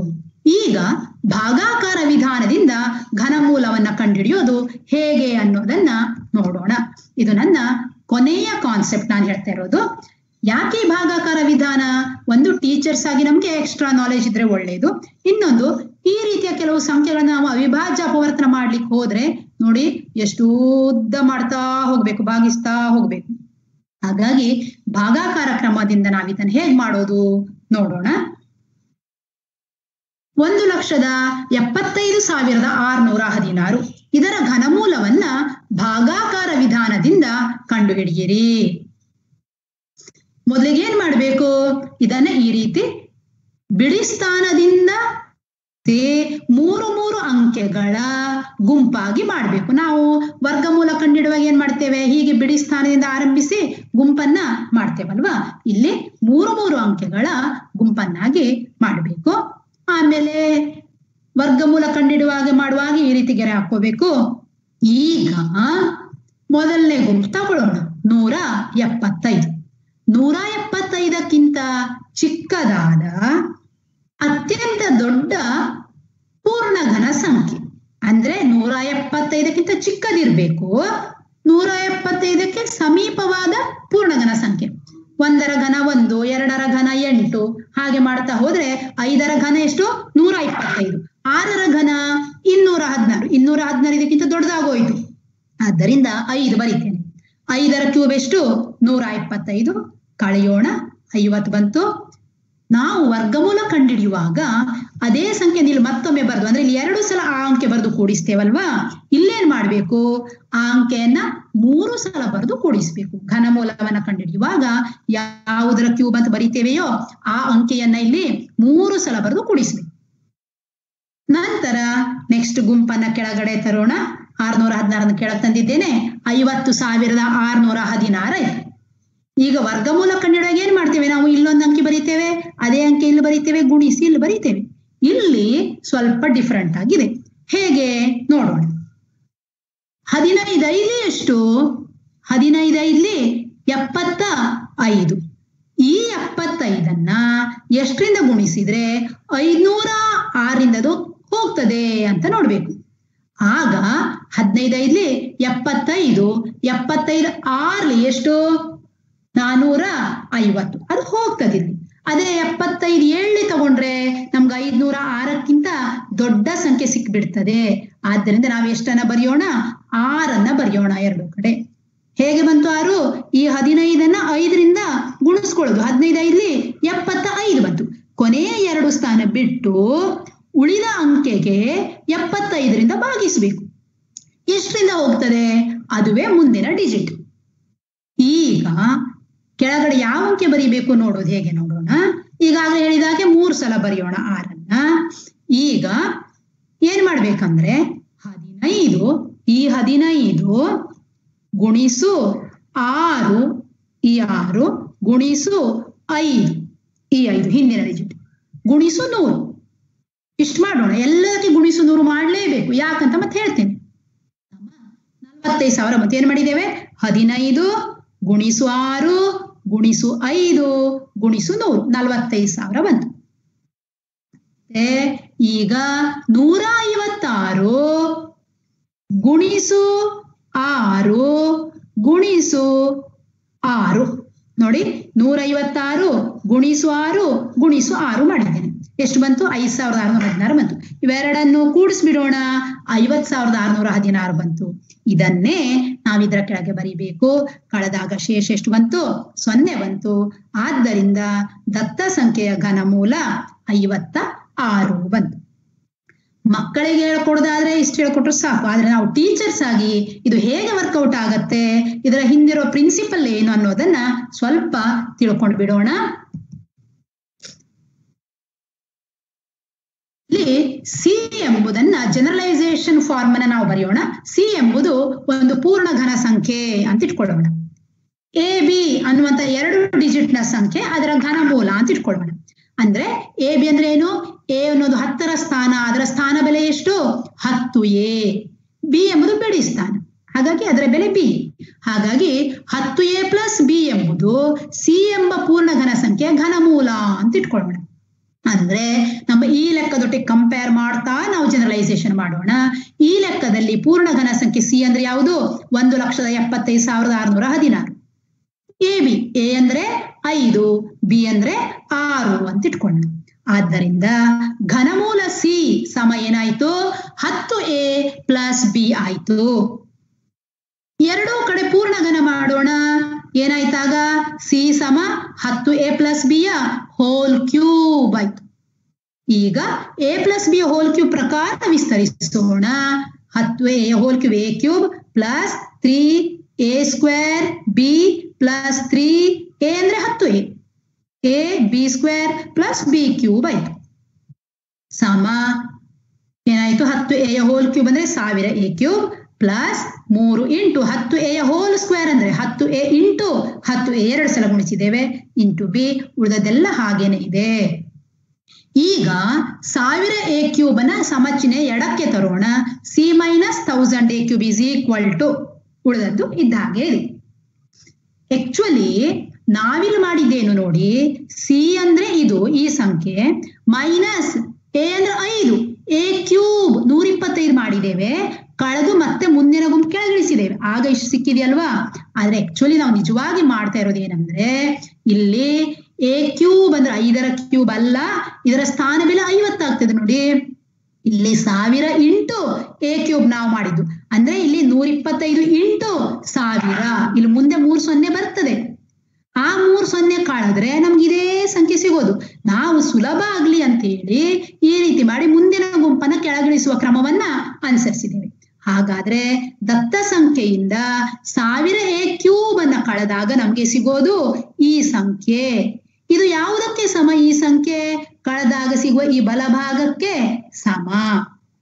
ಹಾಗಾದ್ರೆ ಈಗ ನೋಡಿ ಜನರಲೈಸೇಷನ್ ಮಾಡೋಣ.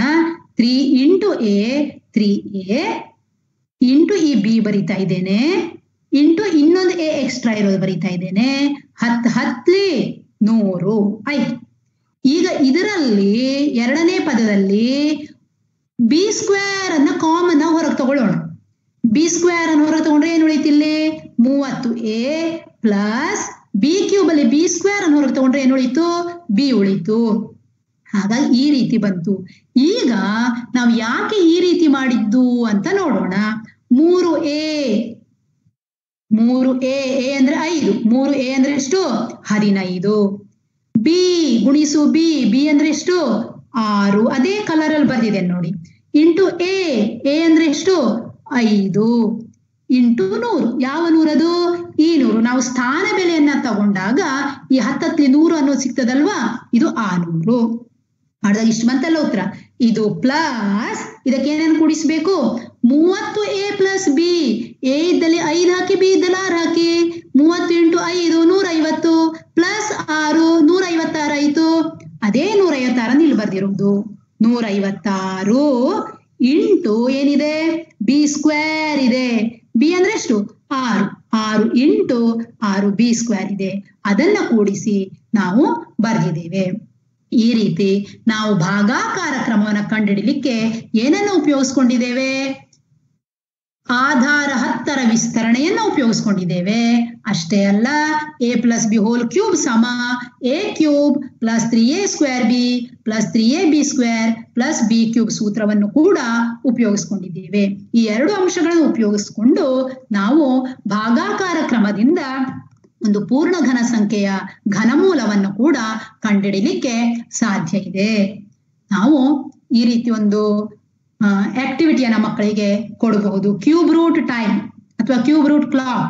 ನೋಡಿ, ಇಲ್ಲೆಲ್ಲ 1ರಿಂದ 12ರವರೆಗಿನ ಸಂಖ್ಯೆಗಳನ್ನ ನಾವೇನ್ ಮಾಡಿದ್ದೇವೆ? ಘನಮೂಲ ಅಂತ ಆಗಿ ಬರೆದಿದ್ದೇವೆ. ಆಗ ಮಕ್ಕಳಿಗೆ ಸುಲಭವಾಗಿ ಗೊತ್ತಾಗ್ತದೆ. 12ರ ಘನ 1728. ಗಡಿಯಾರದ ಅಂಕಿಗಳು ಅವ್ರಿಗೆ ಗೊತ್ತಿರ್ತದಲ್ವಾ? 9ರ ಘನ 729. ಈ ರೀತಿ ನಾವು ಮಕ್ಕಳಿಗೆ ಆಕ್ಟಿವಿಟಿಯನ್ನ ಕೊಟ್ರೆ ಅವ್ರು ಈಸಿಯಾಗಿ ಅದನ್ನ ನೆನ್ಪಿಟ್ಕೊಳ್ಬಹುದೋ ಏನೋ. ಆತ್ಮೀಯರೇ, ನನಗೆ ಸಿಕ್ಕಿದಂತಹ ಈ ಒಂದು ಚಿಕ್ಕ ಪಾಠದಲ್ಲಿ ನನ್ನಿಂದ ಸಾಧ್ಯವಾದಷ್ಟು ಹೊಸ ವಿಷಯಗಳನ್ನ ನನ್ನ ಸನ್ಮಿತ್ರರಿಗೆ ತಿಳಿಸ್ಕೊಡ್ಬೇಕು ಅನ್ನುವಂತಹ ಪ್ರಾಮಾಣಿಕ ಒಂದು ಪ್ರಯತ್ನವನ್ನ ಮಾಡಿದ್ದೇನೆ. ಇದರಲ್ಲಿ ಕೆಲವು ಅಂಶಗಳು ನಿಮಗೆ ಆಲ್ರೆಡಿ ಗೊತ್ತಿದ್ದದ್ದೇ ಇರಬಹುದು, ಕೆಲವರಿಗೆ ಇದಕ್ಕಿಂತಲೂ ಹೆಚ್ಚಿನ ನಾಲೆಜ್ ಈ ಸಬ್ಜೆಕ್ಟ್ ಅಲ್ಲಿ ಇರಬಹುದು. ಆದ್ರೆ ನನ್ನಿಂದ ಸಾಧ್ಯವಾದಷ್ಟು ಪ್ರಾಮಾಣಿಕ ಪ್ರಯತ್ನವನ್ನ ನಾನು ಮಾಡಿ ನನ್ನ ಈ ಒಂದು ಅವಧಿಯನ್ನ ಕೊನೆಗೊಳಿಸ್ತಾ ಇದ್ದೇನೆ. ನನಗೆ ಇದಕ್ಕೆ ಸಹಕಾರ ನೀಡಿದಂತಹ ನನ್ನ ಒಂದು ಈ ತರಬೇತಿಯನ್ನು ನೀಡಲಿರುವಂತಹ ತಂಡದ ಎಲ್ಲ ಸದಸ್ಯರಿಗೂ, ಹಿರಿಯವರಾದ ನಮ್ಮ TKP ಸರ್ ಇದ್ದಾರೆ, ಅದರೊಟ್ಟಿಗೆ ಎಲ್ಲ ಮೆಂಬರ್ಸ್ ಇದ್ದಾರೆ, ಅವರೆಲ್ಲರಿಗೂ ಕೂಡ ನನ್ನ ಅತ್ಯಂತ ಆತ್ಮೀಯ ಪ್ರಣಾಮಗಳನ್ನ ಸಲ್ಲಿಸುತ್ತಾ, ನನ್ನ ಇಷ್ಟೊತ್ತಿನ ಪಾಠವನ್ನ ತಾಳ್ಮೆಯಿಂದ ಕೇಳಿದಂತಹ ನಮ್ಮ ಎಲ್ಲ ಶಿಬಿರಾರ್ಥಿಗಳಿಗೂ ವಂದಿಸುತ್ತಾ ನನ್ನ ಈ ದಿನದ ಅವಧಿಯನ್ನ ಮುಗಿಸ್ತಾ ಇದ್ದೇನೆ. ಎಲ್ಲರಿಗೂ ಧನ್ಯವಾದಗಳು. ನನಗೆ ಈ ಪಾಠದ ಬಗ್ಗೆ ತಮ್ಮ ಪ್ರಾಮಾಣಿಕ ಒಂದು ಅಭಿಪ್ರಾಯವನ್ನ ತಿಳಿಸಬಹುದು ತಾವು ಅಂತ ಕೇಳಿಕೊಳ್ಳ